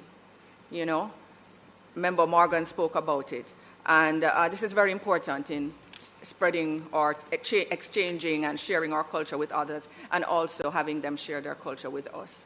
And as Dr. Booth Gooden said, they may not be monetized in themselves, but they will eventually monetize on a wider level, benefiting the art community. And we would also hope to, in this policy, we speak about national identity, and one of those things is to really like an art for all concept. We have heard from sources that sometimes not everyone feels that they should be at the National Gallery. Some people feel it's just certain people that should go to the National Gallery. Yet when you go to the National Gallery, everybody is represented at the National Gallery. So it is something that we would hope that further through the outreach programs and through other means of public education and public relations, that we will become more inclusive in terms of our visual arts, and encouraging more people to visit not just the National Gallery, but even Heroes Park. We were speaking the other day how people go to Heroes Park and look in as if they think they can't go in. So these are all parts of the larger impetus behind the policy to ensure that all of Jamaica is our national identity in these various aspects of the arts and the creative sector are strengthened. And I believe I will end on that. Thank you. Oh, I'm sorry. I should mention. Thank you. Mrs. Lisa, you want to? One final thing. Sure, dear go lead ahead. Chair. I forgot to mention our draft national strategy for disaster resilience and recovery for the cultural sector. And this is that overarching document, which is in draft, far advanced now, which will deal with a lot of the issues that Dr. Booth Gooden spoke about in terms of ensuring that art is protected and preserved. We're talking about things like off-site storage. So we're out by the seaside with the National Gallery, the Heritage Trust, IOJ, and so we're looking at off-site storage at a suitable location, which will be more protective against not just hurricanes, but earthquakes and other types of natural disasters. And of course, that has a whole regime for how quick you move them, that the police know, the firemen know, and all of that. So it's a very important document, and it's very wide, and I'm sorry? And part of our strategy. Thank you. Thank you so much. I think Dr. Booth Gooden wanted to. Go ahead. Thank you, Chair. I just wanted to weigh in on the fact that Ms. Grant mentioned that people from other places should have heard that, they can't go to the National Gallery, another place want to go. It's a perception that the gallery is elitist, and it's something that we are working really hard to debunk in terms of going out to the school, educating the children. We go to various exhibitions and local events to, bring that message to them to understand that it's a place where once you're in touch with your own taste for anything at all in human experience, because that's what art is. Art is an expression of human experience, captured on whichever medium, whether canvas, however we capture it, or in carvings. So it is open to one and all. We have been trying our best to get that message out We really have been trying, even with our exhibitions, we try to feature things that focus on our own national identity, and these things concern you. So once you can identify with these topics, you'll feel more a part of it. So we're trying our best to focus on that, to get, to debunk that myth of the elitists. Thank you. Thank you. So we had a robust discussion. And I know the policy writers and the technical team, they are making note. The tax incentives, cultural infrastructure fund, all these things are very important in terms of our policy and the way forward. And of course, I just want to support the position that the National Gallery is not an elitist entity. It is there for everybody, and I'm always very impressed when I go to exhibitions there. I see a cross-section, and I see humble Jamaicans wanting to get a print of a famous piece and to frame it, and I really want to encourage Jamaicans to continue to do that. If you can't afford the original, get a print, frame it, and exhibit what is truly Jamaican. And so I just want to thank Dr. Booth-Gooden for her presentation and members for engaging in the discussions. Okay, now I would like to move on to the next presentation that's coming from Ms. Rollins. And, everybody thinks of the film industry as quite an exciting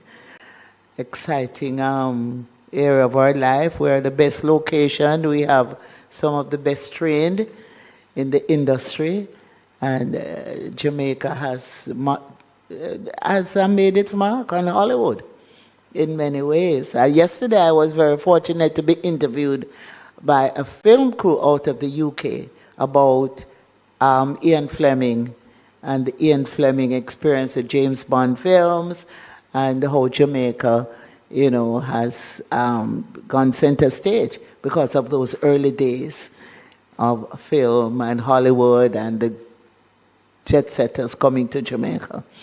So we're now going to hear all about this great, exciting part of our culture. Go ahead, Ms. Rollins. Thank you. Thank you so much for that introduction, Minister Grange. Thank you very much. We're very humbled to be here to represent an industry that we treasure and love very much. Thank you for inviting us to this setting. Thanks to the Ministry of Culture, Gender, Entertainment and Sport. Honorable Minister, thank you so much. P.S. Bernard, thank you so much for this invitation. So I'll just jump right into it. We see film as a celebrated entity, but there is a lot of work that goes into it in the back end. So we'll just talk about that and discuss that during this setting. So just to give you a brief introduction, the Jamaica Film and Television Association welcomes the development of the National Policy for Culture, Entertainment and the Creative Economy 2025 to 2035, and commends the government of Jamaica for articulating a long-term framework that recognizes the creative industries as a strategic pillars of national development. Now, the Jamaica Film and Television Association, as we're affectionately called JAFTA, is a government-endorsed, voluntarily run, and I will emphasize, Honorable Minister, voluntarily run, not-for-profit association incorporated in August 2025 and is comprised of 85 active members spanning emerging, mid-career, established filmmakers in television, professional, and students. And when I say members, we have membership dues. So that's how we are really funded. Currently, it's $8,000 for general membership, and then we have student members and associate members for the year. Yes, sir. In addition to its active members based in Jamaica and the diaspora, of course, maintains an industry mailing network of nearly 500 stakeholders across Jamaica and the diaspora. As far as Japan, we have membership. As outlined in JAFTA's institutional presentation, the association was formed in response to a collective industry need for structure, collaboration, capacity building, advocacy, co-production development within Jamaica audiovisual sector. We have a slide to show, just to show really what JAFTA is about. We are very proud of our developmental initiatives. This is really what we're about, developing the stakeholders, the members, students. We range from students to, experienced filmmakers. Now, our flagship developmental initiative is called JAFTA Propeller. It was launched in 2016 and supported through funding from Chase in 2016 to 2018, and from 2020 onwards, the Ministry of Culture, Gender, Entertainment and Sport funded this initiative. The program is a short film development to production program spearheaded and executive produced by JAFTA. And JAMPRO is the program's facilitator and market attendance support partner.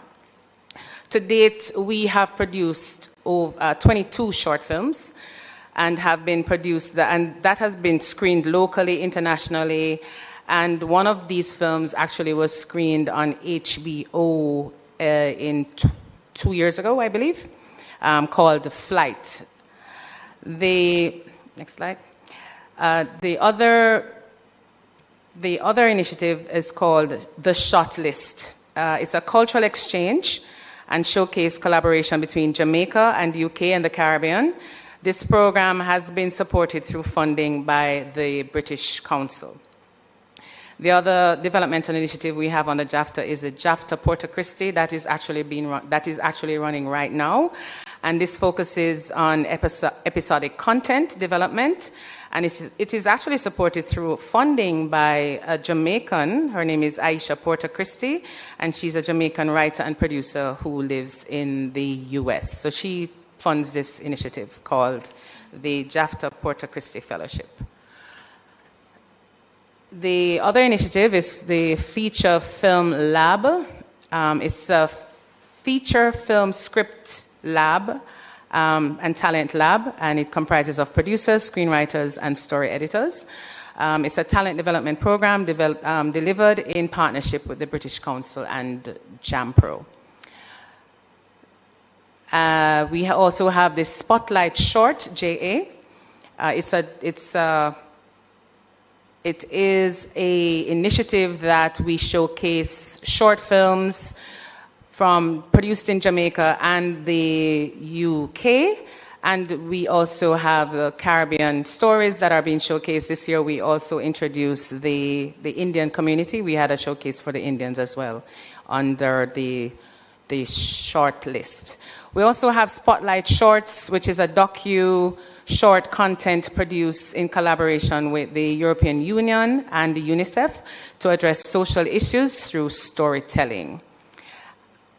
Also, we have the support of the Jamaica's international participation, such as our internationally acclaimed Rotterdam Producers Lab, where Jamaicans have been consistently being represented at the Rotterdam Lab in Rotterdam. So those are a few of our initiatives. And the last slide that we're very proud of is workshops. It's not written in my report, but I just wanted to just highlight it for this meeting. A part of what we do is training and development. And these workshop flyers that you see on the screen are actually workshops that we have done since November of 2025 or 20. Where are we? 26? 24. I don't even know what year we're in, but it moves so quickly. But these have actually been done over 1 year, these workshops. And currently we are now developing more workshops as we go on into this year and beyond. That's the end of the slides. So these initiatives demonstrate that JAFTA operates not merely as an advocacy body, but as an active development and capacity building institution within the national screen ecosystem. This submission, therefore, approaches the Green Paper from this perspective of industry infrastructure, economic growth, and long-term sustainability. The screen industry as an economic driver. Now, globally, the film and television industry generates in excess of USD $300 billion annually, with continued expansion driven by streaming platforms and digital distribution markets. The global subscription video-on-demand markets has experienced some consistent year-on-year growth, increasing demand for original content from diverse territories. The screen industry operates as a high multiplier economic sector. Production expenditure stimulates direct employment, that is with cast, crew, writers, producers. Indirect employment, transport, catering, construction, hospitality, legal services, security, technology and digital post-production services, cultural tourism exposure, and intellectual property creation and export. You can close it down. Now, international economic models suggest that for every dollar spent on screen production, additional value circulates through related sector of the economy. This multiplier effect underscores the screen industry's relevance, not only as a cultural expression, but as a measurable economic infrastructure. Regionally structured policies frameworks have yielded tangible economic outcomes. The Dominican Republic, our neighbors, their film incentive regime, for example, has attracted significant foreign direct investment while simultaneously strengthening domestic production capacity. Importantly, it was achieved through a clear legislative framework, predictable administrative processes, and alignment between government policy and industry expertise. Similarly, mature screen ecosystems such as the United Kingdom, BFI, they have a structure there. In Canada, there is the Telefilm Canada, and multilateral initiatives such as the World Cinema Fund demonstrates that the value of structured development, production, and export finances tied to national cultural identity and economic strategy. These international examples are not presented as comparisons, right, of scale, but as illustrations of how structure policy instruments enable cultural industry to transition from informal sector to formal economic contributors. Jamaica possesses strong cultural capital, global brand recognition, and creative talent. We know that. The opportunity now lies in strengthening the mechanism that converts that cultural capital into sustained economic value. Current state of Jamaica screen sector. Now, how it is today. Jamaica screen sector is characterized by increasing international production activity, growing youth engagement, and expanding global interest in Caribbean narratives, right? Now, according to the Jamaica Promotions Corporation, JAMPRO, Jamaica's film industry has demonstrated measurable economic contribution. The former film commissioner of JAMPRO, Renee Robinson, in a report cited that the sector contributed approximately $2.5 billion to Jamaica's gross domestic product during 2018 to 2019 fiscal year. The same report indicates that approximately 150 international productions were facilitated annually in Jamaica, ranging from music videos, shorts, features, commercial, and large-scale international film productions. In addition to direct production expenditure, film production generates secondary economic activities across sector, such as tourism. I must stop to say that I have worked on film sets where the crew cannot wait, Honorable Minister, for RAP to go venture into the country to explore, right? Transportation, hospitality, construction, and technical services, these are all areas that benefit from this sector. This level of activity demonstrates that the industry's role as contributor to both national economic output and employment generation within the broader creative economy. These indicators demonstrate that the Jamaica film media industry is already contributing measurable economic value. With structured policy support, Honourable Minister, improved financing mechanism and stronger institutional infrastructure, this sector has the potential to expand significantly as a formal contributor to Jamaica's creative economy. At the same time, the sector remains in a transitional phase. Structural realities include, and this is how we are right now, limited access to sustained production financing, informalized wage structure and freelance arrangement, administrative capacity constraints within funding mechanism, inconsistent data collection on industry output, limited export and market access support for Jamaican-owned intellectual property. These challenges do not reflect a deficit of talent, of course not. Rather, they signal a need for deeper institutional refinement as the industry matures.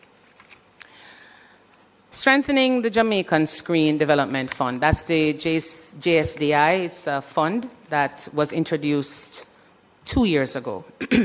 Now, JAFTA welcomes the establishment of the JSDI as a foundational step in formalizing support for the local screen industry. We welcome this fund. As the initiative evolves beyond its pilot phase, continued refinement may enhance its long-term effectiveness. International Screen Fund typically operate with a dedicated industry-specific administrative expertise, evaluation frameworks aligned with global best practices, clearly defined timelines for reviews and disbursements of funds, and transparent impact reporting mechanism. Now, the fund is at a pilot stage, and so we welcome, and as we've been actually asked to the table to sit with the stakeholders to let them understand how it affects us and things that we recommend as well. So this is actually a work in progress with the JSDI team. Screen production financing differs significantly from general grant administration due to its reliance on strict timelines, contractual complexities, and multi-source finance structures. Administrative predictability directly affects investors' confidence and co-production viability. Refining evaluation frameworks to balance creative merit with production feasibility, market viability, and economic impact can further strengthen confidence in public financing mechanism. Additionally, establishing measurable impact metrics such as employment generation, youth participation, gender inclusion, and IP retention aligns the initiative with broader national economic objectives. Such refinements would position JSDI not only as a cultural grant mechanism, but as a long-term economic instrument. Public location permits and guidelines for audiovisual industry. Now, this is a very touchy matter for us. There is also a need and desire for local municipal corporations to introduce consistent guidelines for permits, which we need whenever we're shooting, for local productions that take the context and operation of the film and television community into account, right? Best practices for micro, small, medium, and large productions, as well as commercial and non-commercial productions, would be applied. This would provide a clear and consistent reference and structure facilitate further compliance regarding the use of municipal governed spaces, and generate reasonable revenue streams for government. Now, JAFTA has previously put forward draft proposed guidelines for permits for local audiovisual productions with the KSMAC for review. Workforce formalization and salary structure. Now, for the creative economy to function as a stable employment sector, a workforce formalization is essential for us in the film business. Currently, much of Jamaica's screen labor operates within an informal freelance arrangement. While flexible, this model presents challenges related to wage consistency, social protection, insurance compliance, and tax integration. Now, the exploration of the National Screen Industry Guidelines developed collaboratively with the industry stakeholders and the Ministry of Labour could provide the following: a minimum rate benchmark, tiered classification based on experience and skills, clear distinctions between above-the-line and below-the-line roles, best practices for safety, and set working conditions. Now, such guidelines would be would not eliminate negotiation flexibility, but would introduce professional standards that enhance budgeting clarity and workforce stability. Furthermore, integrating screen professionals more formally into national insurance, pension, and tax systems strengthen economic resilience and support the Green Paper's objectives of inclusion and sustainability. Structured apprenticeship pathways and skills classification systems would also support youth participation and career progression within the sector. Financing and investment and export strategy. Sustained growth requires predictable capital flow and long-term policy consistency. Consideration may be given to the following: multi-year capitalization planning for JSDI, that's the National Fund, a public-private co-investment structure or structures, development funding mechanism that enable projects to reach finance closure, export marketing and festival strategy support for Jamaican IP. International models demonstrate that development stage investment significantly increases production success rates. Now, without structure, development support, structured development support, many culturally significant projects struggle to reach market viability. We see a lot of instances where we have good projects at the development stage, but because there's no structure for financing, they cannot see their way through to the final, which is the actual production, what we actually see. Export support is equally critical as streaming platforms expand global content acquisition. Territories with coordinated export strategies captured greater market share. Positioning Jamaica as both a production destination and a source of locally owned intellectual property strengthens long-term revenue retention. Film and television as a tourism linkage and screen-induced travel. Now, Jamaica's film industry intersects directly with the country's tourism economy, as mentioned before. International cast and crew who travel to Jamaica for production frequently extend their stay or participate in tourism-related activities while on the island. Film productions therefore generate secondary economic activity through accommodation, restaurants, transportation, tours, and cultural experiences. This phenomenon, known internationally as screen-induced tourism, has been widely documented in territories where audiovisual production stimulate visitor interest in film locations. Beyond this presence of production crews, films themselves act as a powerful global marketing tool for destinations. The international circulation of content showcasing Jamaican landscape, culture, and heritage can significantly influence global perceptions and travel interest. Jamaica's beaches, mountains, music, heritage, and cultural identity provides a distinctive cinematic landscape that can strengthen tourism liability. Greater collaboration between the film and tourism sector could therefore amplify economic impact through the following: location branding linked to film production, promotion of film location as visitor attractions, film tourism experiences and cultural tours, integration of screen content into tourism marketing campaigns. Such integration aligns with national development frameworks that recognize the intersection between tourism culture and creative industries as drivers of economic growth. Film and television now as a driver of the literary industry. Now, the film and television industry also serves as an important driver of the literary sector. Screen adaptation frequently increases book sales, expand readership, and generate additional revenue stream for authors and publishers. Jamaica possesses a rich body of literary work from both historical and contemporary writers whose stories have the potential to reach wide audiences through film and television adaptation. Screen production therefore creates new opportunities for Jamaican authors, publishers, and literary estates, while simultaneously providing filmmakers with a trusted source of culturally grounded stories supported by established readership.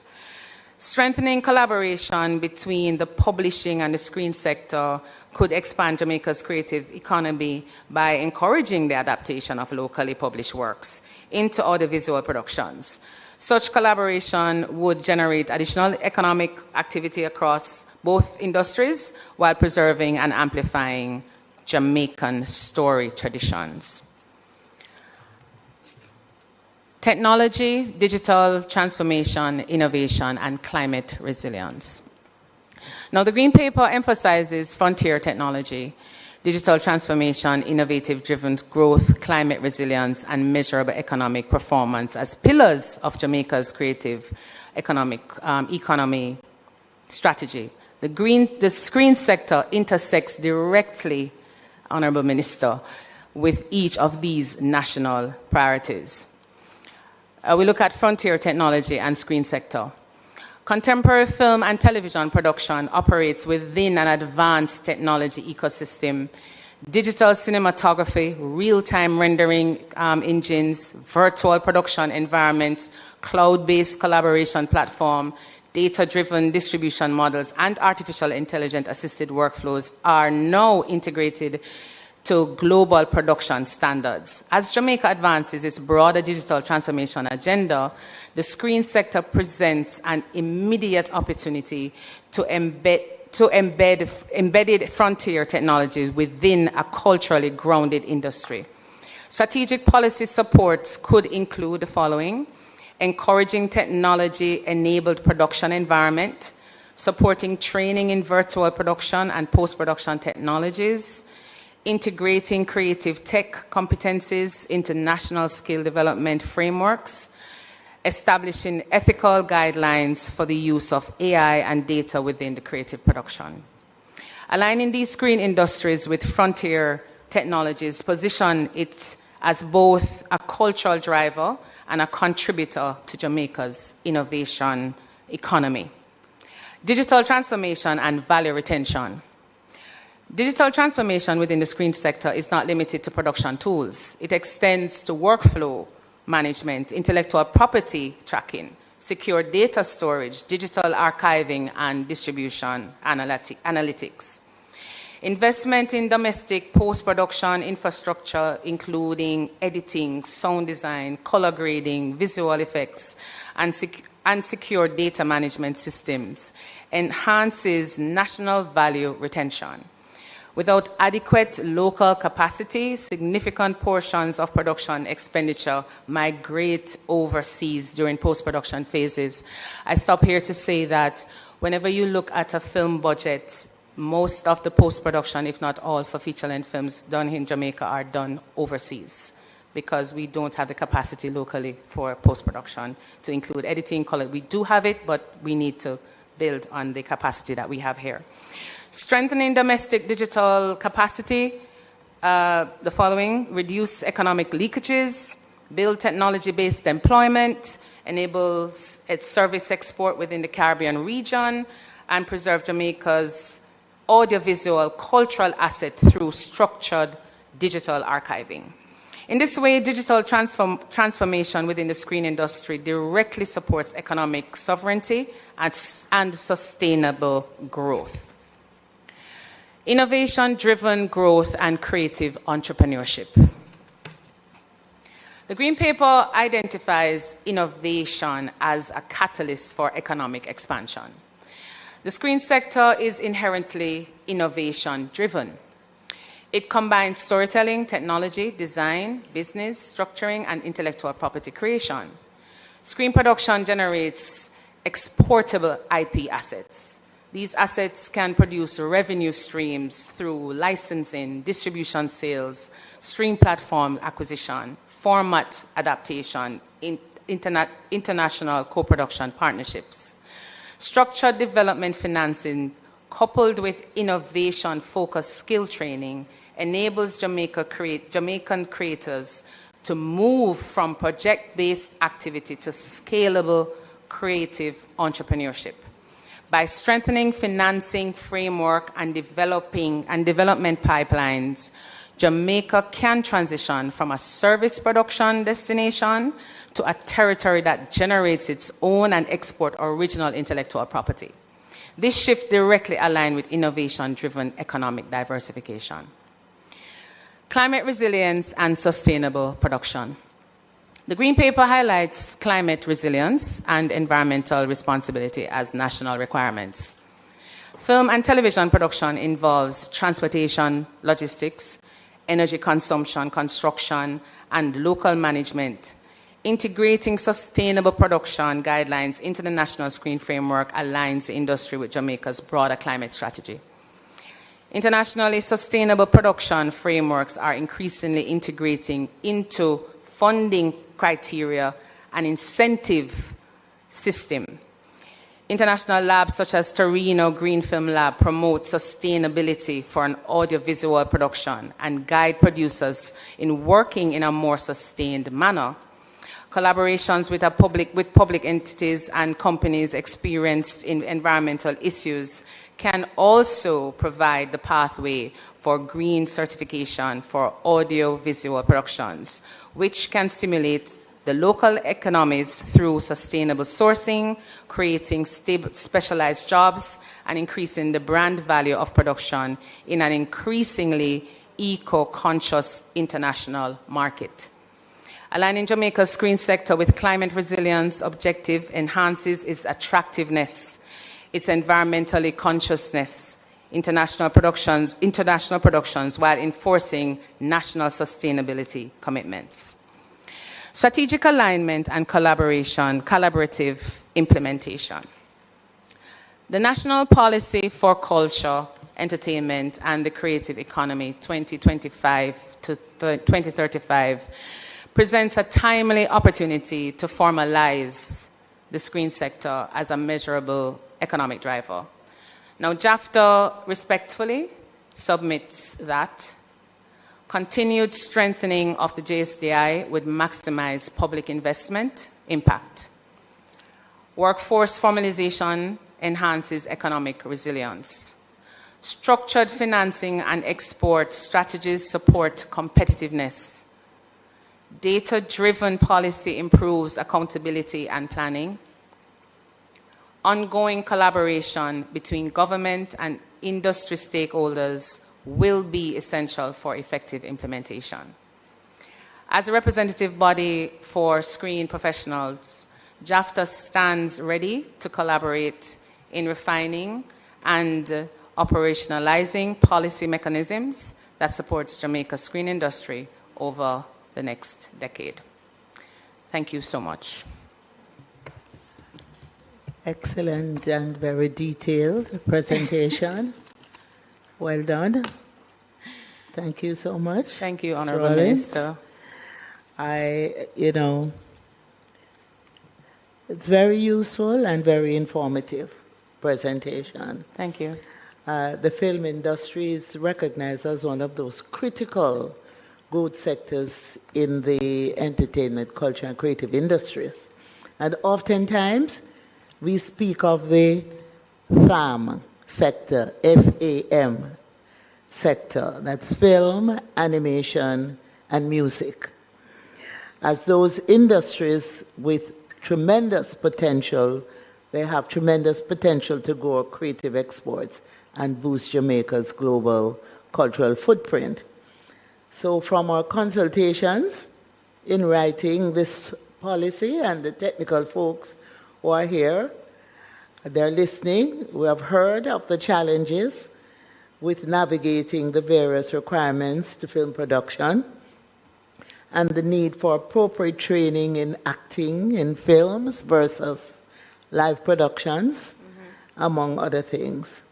And you would have seen where the policy seeks to address those challenges with new funding and training mechanisms and the ECCI legislation, the Entertainment, Culture, Creative Industries legislation, which will address fragmentation, and this is critical. The creative sector cuts across about 5 to 7 ministries, and fragmentation does not help. And we are addressing those issues within the cultural policy and within a structure in the ministry, which we will, in the future, explain that structure. But I would say this has been an extremely good presentation. The Ministry of Culture, Gender, Entertainment, and Sport is primarily focused on development in the sector, as opposed to JAMPRO, which facilitates the sector. And sometimes there is tension between both.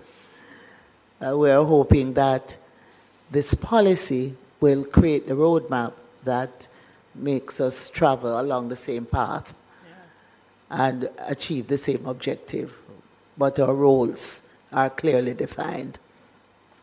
So at this time, I want to invite comments and inputs from members of the committee.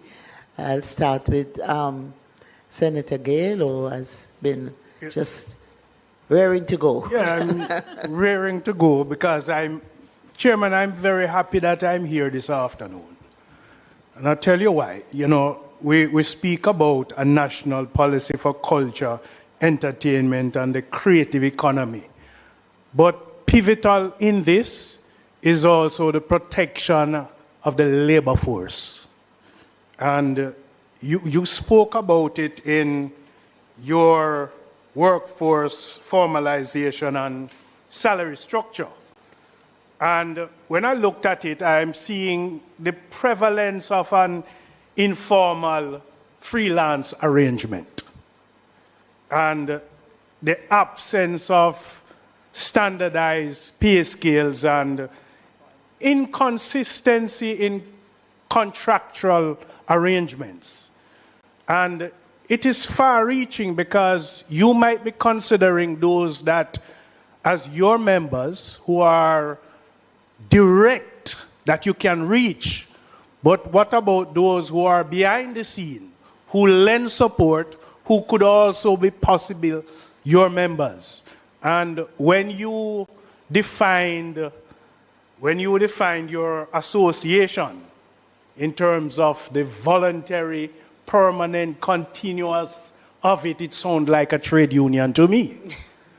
Now, there is the need, in my mind, for a more enhanced collective organization where you can enhance your membership and develop your structure in bargaining. And one of those ways is to affiliate yourself with a trade union. And I can recommend one that is walking distance from here, that has 88 years of existence. Okay. But you really want to be able to set guidelines in terms and standards in terms of how you work, the hours of pay, the rates, the safety, and the standards. And you made reference to the strategic alliance with the Ministry of Labor and other stakeholders. Well, I can tell you this afternoon there's one interested stakeholder. But I'll give you an example as to how this works briefly. You have in the construction industry, where the players in that industry define standards, hours of work, pay, guidelines, that all the players are involved operate with those minimum standards. And I'm seeing your industry as a particular craft industry. And so we can have a discussion outside of the commons of this parliament as to how that improvement can be made. The second observation, Chair, I take note again about this question of public location permit guidelines. That is going to be a common thread running through the matrix that is going to be developed coming out of this policy. And you would have referred your review with a particular municipality, but I'm suggesting that it may have to go beyond just the one municipality, but also a cohesiveness between government ministries, because there are more than one ministries that is going to be involved in this. So far as this ministry is concerned, the one that deals with local government and the one that deals with national security. So it is a broader approach that has to be taken in this regard. But that's my observation. Thank you, Chair. Thank you, Senator. Thank you so much, Member Gale. I now recognize Senator Cooper. Senator Cooper. Thank you so very much, Minister. This really, I do agree with you, Minister, that this was a detailed and excellent presentation. We're grateful. Thank you, and Senator. thank you for Thank you, it. Senator. Interestingly, my colleague, Senator, touched on the same 2 points that I'm curious about, but I actually have a question for you in respect to the national screen industry guidelines in the context within which you mentioned it. I'm curious as to what is stopping you from introducing or establishing the professional standards. What is stopping you from creating these guidelines? I'm going to ask our legal Annalisa to take this question. Respectfully. Respectfully. That is quite fine. Yeah. And part of the answer, I'm hoping, will give us some indication of how can we be of use. Certainly. How can we help? Thank you for the question, Senator. I don't think Please go ahead.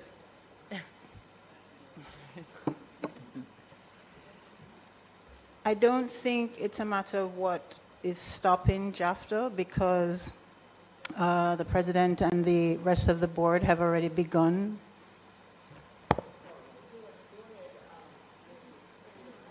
Sorry? Turn it off? Oh.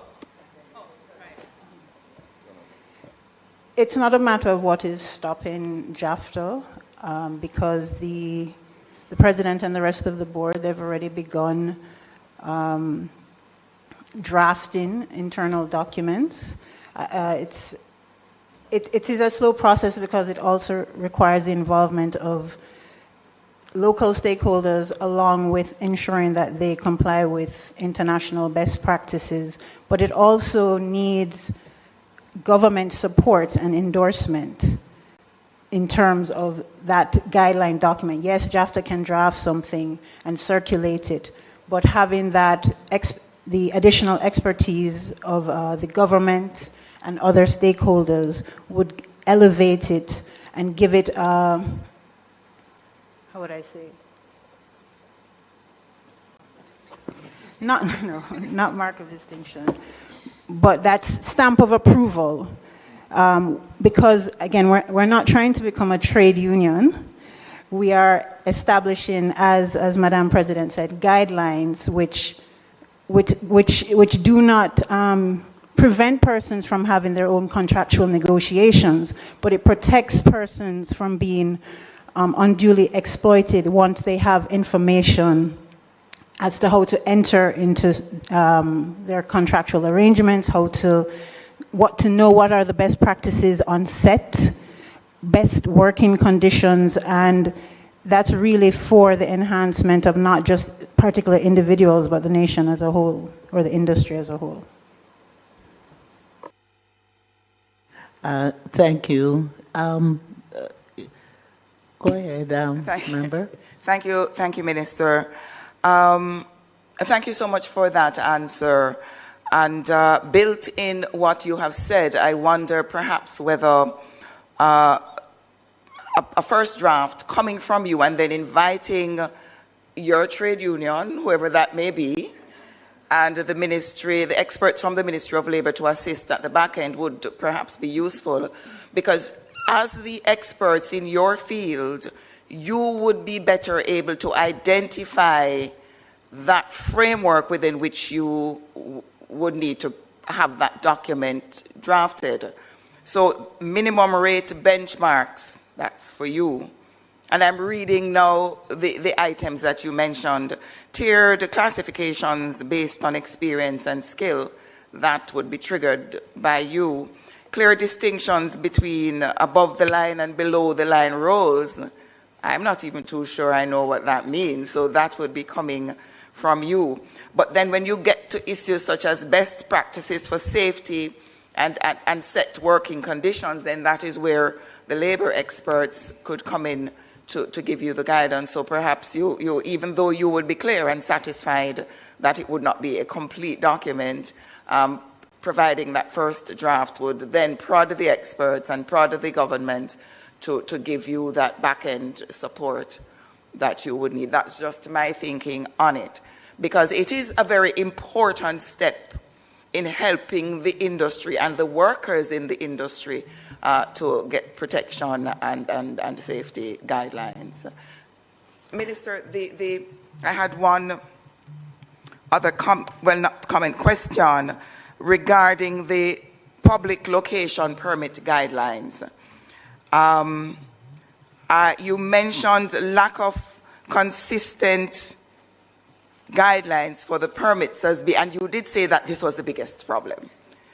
In the entirety of your submissions today, you mentioned that one as a key bugbear.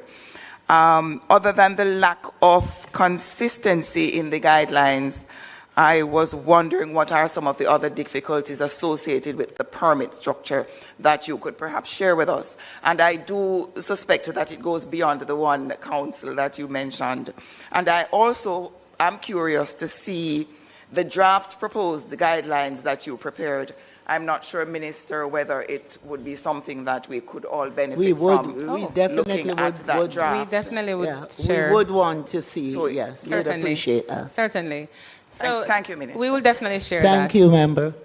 So the thing is that each production, we have to register with the Film Commissioner's Office, whether it is a local production or a production coming from overseas. If a production is coming from overseas, you have a local fixer, right? Now, there are some certain requirements that we have to ensure. For example, permits if we're going to be a road closure, which usually there is going to be a road closure for most of the productions. And we have to submit each time. Each production has to do this each time. And sometimes it varies what that fee may be. And there is a negotiation. So what we would like is just for something to be streamlined. Even like how we know we have to apply to the Film Commissioner's Office, we know that it's a certain amount of money, and we know there is a way, we know that there's a form you fill out Once we go now to KSMAC or whichever entity, there is a negotiation. So that is where it becomes so nuanced and becomes problematic. We do have members who contact us asking us for support to just lobby for them, because sometimes it's depending on the crew that's coming, depending on the size, depending on the budget, that's how the rates or the fees are presented to us. And usually, I must add, Senator, that especially for the local productions, it is already so expensive to produce. And sometimes these fees are extremely exorbitant. And then the negotiation that takes place, sometimes it's not beneficial to us at the end of the day. It's very inconsistent. Yes, thank you. I'm very familiar with the issues that are on the table. And it'll take a lot of work, because there are also some entities have their own ideas, and they're not working with what are considered best practices elsewhere, but just look at have a myopic view of how things should be treated. Public education is going to be very important, because there are established best practices. And as Jamaica takes center stage and is seen as a country with a lot of talent and creativity, and we are out there on mainstream, then we have to now operate as professionals within the global industry. And that's the challenge. But this green paper, when we finalize the policy, will be that roadmap. I just want to indicate that Member Cavan-Gale had hinted at the importance of being unionized. The Jamaica Federation of Musicians was a very active union when Sonny Bradshaw and Hedley Jones were head. And over the years, since those gentlemen passed, it has really lost its teeth. And that is why you do have complaints, particularly in the resort areas, about how bandstands and musicians are treated, and they feel they're not. So I understand that they have reached out to a union, one of the two largest unions in this country, and are getting capacity building from that union. I don't know if a representative might be in this chamber at this time connected to that union. But every entity that covers a sector in the creative industry, you can't just see yourself as an advocacy group. You can't just see yourself as a lobby group. Technically, you have to become a union, and if you're not a union, you have to be affiliated with one. Because anywhere in the world you go, you're going to face unionized workers in your sector. Yes, the fact. You can't go past 10 o'clock in a theater. Union trips in. Yeah. And there are set rates, and maybe in Jamaica we can't establish kind of rates that are established overseas, because we're a new growing, emerging industry. But there must be some guidelines. Some guidelines are standard. There must be some guidelines.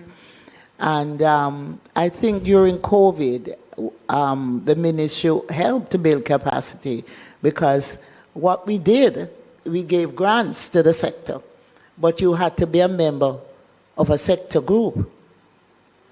And by being a member of a sector group, that sector, the leadership would sign endorsing that you're a member.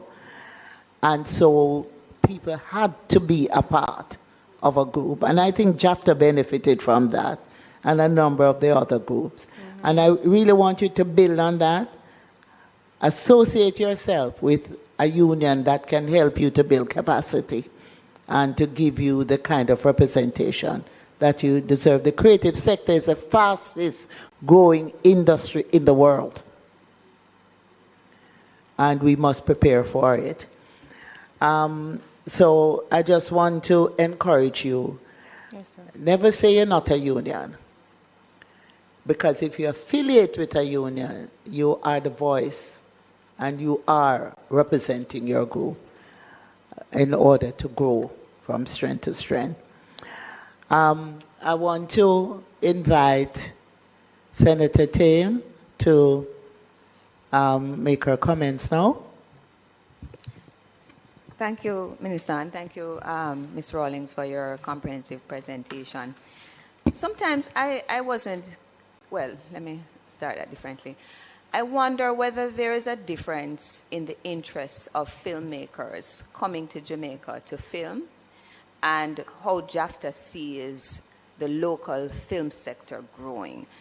And I have a similar question to the question I asked on the National Gallery. Is there an idea of where you want to see the film sector go? Is there a sort of Jollywood dream? And what would be the roadmap in terms of government assisting to get there? And related to that, you had said that countries that have an export strategy do better. Is there a model? Is there a set of guidelines that, or strategic initiatives that you think are relevant to the Jamaican situation that you would want to share? Thank you, Senator Thames, for that. Now, the last question, we have been looking at DOMREP's model because they're Caribbean, they're right there. Though their landscape is different from ours, but they are Caribbean. But they have a structure where it works for them. One which we believe could work for us based on what we have seen. They have an established fund. We have a fund too. Our fund is in its umbilical stage. It's just the first year or the first 2 years that it has been introduced. They have a lot of international films that are shot there because they have the big and beautiful studios. They have an aquatic studio. They have, all kinds of fancy. They have the infrastructure. They have the infrastructure there.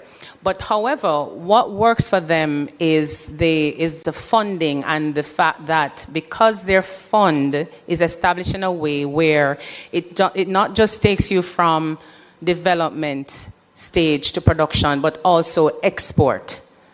And that is a structure, that is a dream that we would want for our industry. We are inundated with a lot of ideas, a lot of, I have a story to tell. I mean, sometimes people send us emails to JAFTA thinking that we can help them produce it, right? So we get scripts, we get treatments, and so what we need is a fund not just to develop and produce, but to export.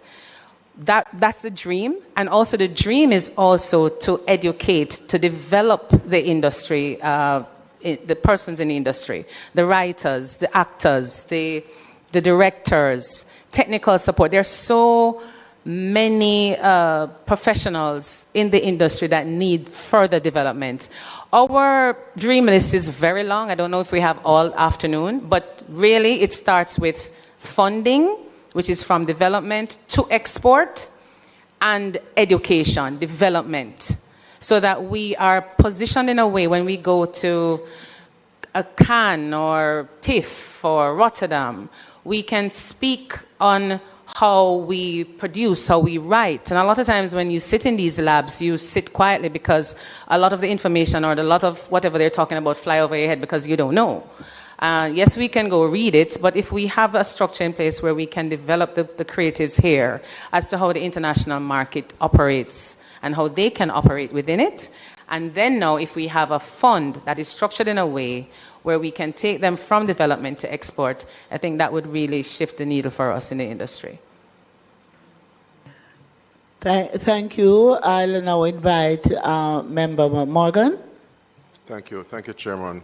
Let me also add my commendations to Ms. Rawlings for her presentation. And like you, Chairman, point to the considerable prospects for film and television in Jamaica, particularly in circumstances where the barriers to entry are so low in relation to persons who have raw talent, not dissimilar to Jimmy Cliff, and can maneuver on account of that raw talent. You lamented in the presentation, Ms. Rawlings, the business of works in progress going into abeyance, as it were, on account of financial challenges. Give us a sense as to the degree to which some of your members, or indeed sector interests that you have come into contact with, have sought to salvage projects by way of packaging and pitching to prospective investors, whether venture capitalists, you name it, or even working with the Jamaica Bankers Association or tapping DBJ as a window to determine, how we can go about financially salvaging these works in progress, because they are potential, revenue streams ultimately. Yes. Give us a sense as to what that experience has been. So, JAFTA, through our development initiatives, we've had workshops, masterclasses with, like, for example, last year we had a masterclass with an investor out of Trinidad as to how to present your pitch document for investment, right? So we do that at JAFTA. We educate our members, and not only our paying members, but the industry, the stakeholders, the persons in the industry, how to package their projects for funding. The challenge we have, Senator, is that whenever we go to an investor, like, say, for example, a bank, for argument's sake, or somebody who has a lot of money, they don't see the immediate return on the investment because film can't show you that right away. It's not like, food. Like a manufacturing exactly, plant or exactly. that so operation. They can't really see the return on the investment. So it's very difficult to sell a project, especially short films too, because a lot of our members, a lot of the persons we find in the industry, they do the short form because it's quicker, it's cheaper. When I say cheaper, I really say that, And it may have relatively good take-up. It's less to do. It's much more cost-effective, and it's less to do than a feature-length film. Yeah. But I would say a short film can run you between $10,000 to $30,000 US dollars, and you're talking between 8 minutes to 20 minutes, and you're talking 3 days to 2 weeks of shoot. Of production. Right. And so it is hard to sell, and we see it all the time, just, every day, just to support as how we can. But, we partner with, there is entities overseas. IFTA was one of them in Europe. We have a lot of organizations, not-for-profit organizations or for-profit organizations that we partner with who can help these individuals to get development funding and also provide them opportunities to go into labs where they can pitch their project for further funding or further financing. And on that score, you made mention in the presentation in this section, digital transformation and value retention, which is precisely what we want strategically as a jurisdiction, as a destination for film and television production. You lamented the post-production phases, going elsewhere. What is it that we would need from a hardware or a software standpoint to build our capacity so that we can have a lot of these quote-unquote post-shooting aspects and elements of film and television domiciled here in Jamaica? Training for personnel in post-production space. It is expensive, of course, so the technology is required. So funding for post-production, and it's really, we know that based on our experience, that it starts with the capacity building in that area, training the personnel, letting them understand how it works, whether it is sound, grading, whatever. It's a training of personnel. And I believe really if we train more, develop more in that area of production, which is post-production, we can get support in terms of what is required, like the equipment, the software that is needed. Because based on our experience with collaborations like from out of India, because recently we did a collaboration with India and they were willing to come on board to support us with the training and the equipment that we need. But it's really just getting the funding to really start a concentrated training. Well, we did 2 workshops, and what we're trying to do now is to continue the partnership with the Indian High Commission to see if possibly we could get the expertise to come to Jamaica to have a face-to-face, because it was online. Thank you, Member Morgan. The chairman had indicated that she would have invited comments from any of the committee members online. Are there any member online?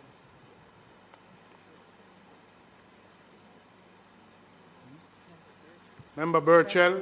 Member Morrison? Yes, I am online, Senator, thank you, but I've been soaking in the content, and I want to thank Senator Maziki for her intervention. Those were the lines I wanted to see how we were matching up with our peers in the Caribbean or further afield in terms of where the Film Commission was pitching its tent, and I got that answer. Thank you very much for your presentations to both both presenters today. Thank you very much. Thank you. Member Morrison? Oh, she's off.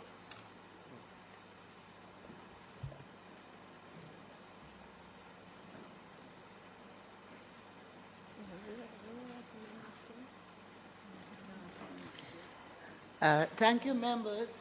It would seem that we have had a really very comprehensive discussion in relation to the National Gallery as well as the film and television sector. I don't know, any more questions? So I really want to thank Dr. Booth-Gooden and Ms. Rollins for their presentations today. Excellent presentations, very informative. And we certainly will take into consideration what you have put forward when we work towards the white paper, the policy document, in relation to, if you could just turn your mic off, please. Right. So we now have come to the end of the presentations today. We've spent quite a bit of time on those 2 presentations. We're now at the point at which we would want to look at any other business. I would like to recommend that there be no other business at this time. And so I have the committee agreeing with me. No further business at this time. The members who were online, Ms. Burchell, I'll thank you for your comments. Member Morrison, are you still there? I will thank Member Morrison for also joining us. And so, at this time, all that's left for us to do is to determine the date of the next meeting. We do want to move as quickly as possible in finalizing the green paper towards it becoming a policy document, the white paper. And so we should continue to meet on a regular basis. We had to reschedule the last meeting because of the Prime Minister's budget presentation. But we had agreed we would meet regularly every 2 weeks. Was that the arrangement? So we can look at a date in June. I look forward to hearing from senators. Thank you for coming today, and I look forward to you coming to all the meetings. And I know your mother very well. I knew your mother very well, right? So we now look at the date of the next meeting, which would be in about 2 weeks. We can advise the member of that date when you check the schedule for Parliament.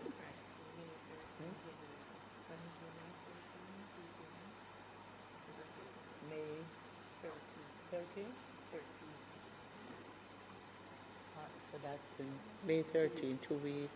What day is that? Wednesday? All right, so we're proposing Wednesday, May 13 for the next meeting. You will not be available. All right, so can we look at another day? The 14th, are you available? Oh, you're off. So that week is not good. May 20, would you be back by then, Senator? Can we agree?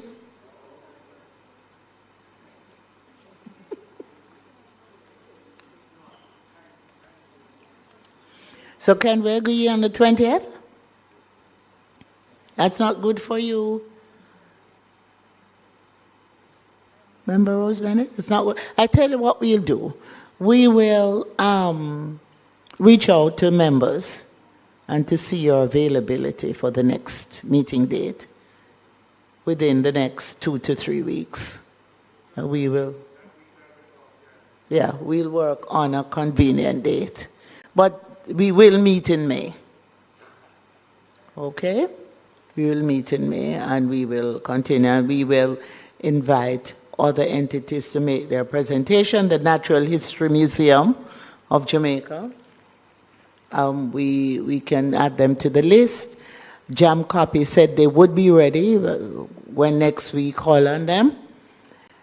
And there are a number of other entities. We'll ask the Jamaica Cultural Development Commission to prepare themselves for presentations here. And they have a really wide, we may have to take presentations from the different heads of the various entities, so we may want to do the JCDC at one session rather than have any other entity making presentations at that time. Just for clarity. Yes, Has any of the ministries or agencies that we invited gave any commitment to attend?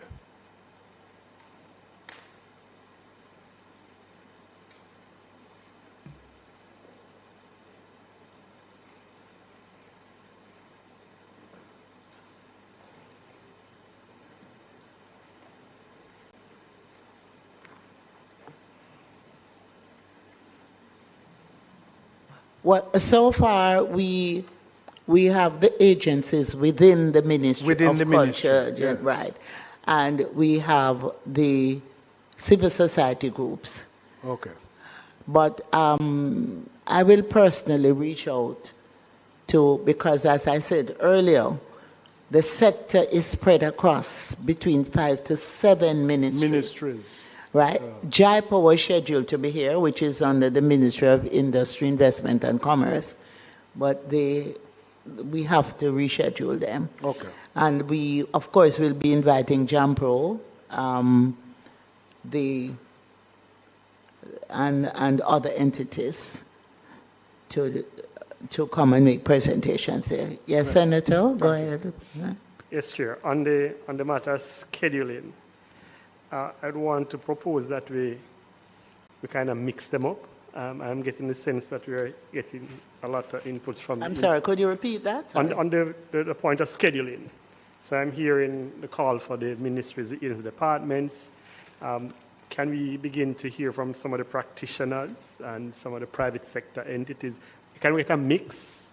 There is a mix. I mean, in terms of the scheduling so far has been quite consistent along a particular line in terms of where the submissions are coming from. Well, the list is not complete. As we come up with names, we should add. The list I'm looking at now has a general spread. And I'm still, this is the third sitting, and I'm not seeing that general spread at the submissions. I'm just wondering if we could consider, for example, when we have an agency or the state, we have a practitioner, maybe a private sector representative. Yeah, what I'd like to ask you is to make some recommendations. I have made plenty, and I have made plenty, and they're on the list. And yes. So let me say, can we have the Reggae Sumfest committed, have the Rebel Salute committed? I'm not seeing have the Rastafari Studies Institute committed. You know? Well, what I would ask you to do is to repeat your recommendations so the secretary can add them to the list. Would you please? They're on the list. Am I not looking at the current list, Chair? Yes. And then we all right. Have you reached out to them? Yeah, but it depends who is available. It depends on availability, you know, because it really depends on availability. Yeah. But certainly as a member of the committee, you can help us to get some of these entities to respond. Have we put any ads in the papers yet? All right, so maybe just before we close off, we can at least make that decision. Yeah. So I made a recommendation, but I didn't know that I could help to get them to. Certainly, I can do that. Yes, I can do that. That's why we're here, you know. Okay. I never it's our job to get this going and to involve Jamaicans and Jamaican entities. So we will do the ad, so we can determine the copy that's advertised, how many ads we put in the paper, asking for submissions, asking them to make presentations here. All right? And you can draft a letter for my signature to these organizations as well. All right? So we can get more, wider cross-section involved. All right? Thank you. So agreed? All right. So at this point, I really want to just thank you all for making yourselves available. We have had a very productive and substantive session. We have heard vital voices today, and the work of this committee is the richer for it. So let us carry forward what we have learned. We're going to press on with the urgency that this policy demands, and we're going to remain steadfast in our resolve to deliver a framework worthy of Jamaica's creative greatness and her people. Members, thank you so much. Technical team, thank you for being here, and we will see you in another 2 weeks or so. Thank you so much. Meeting now. Well, will someone so move? All right, moved by Senator Gale, seconded by Senator Rose Bennett.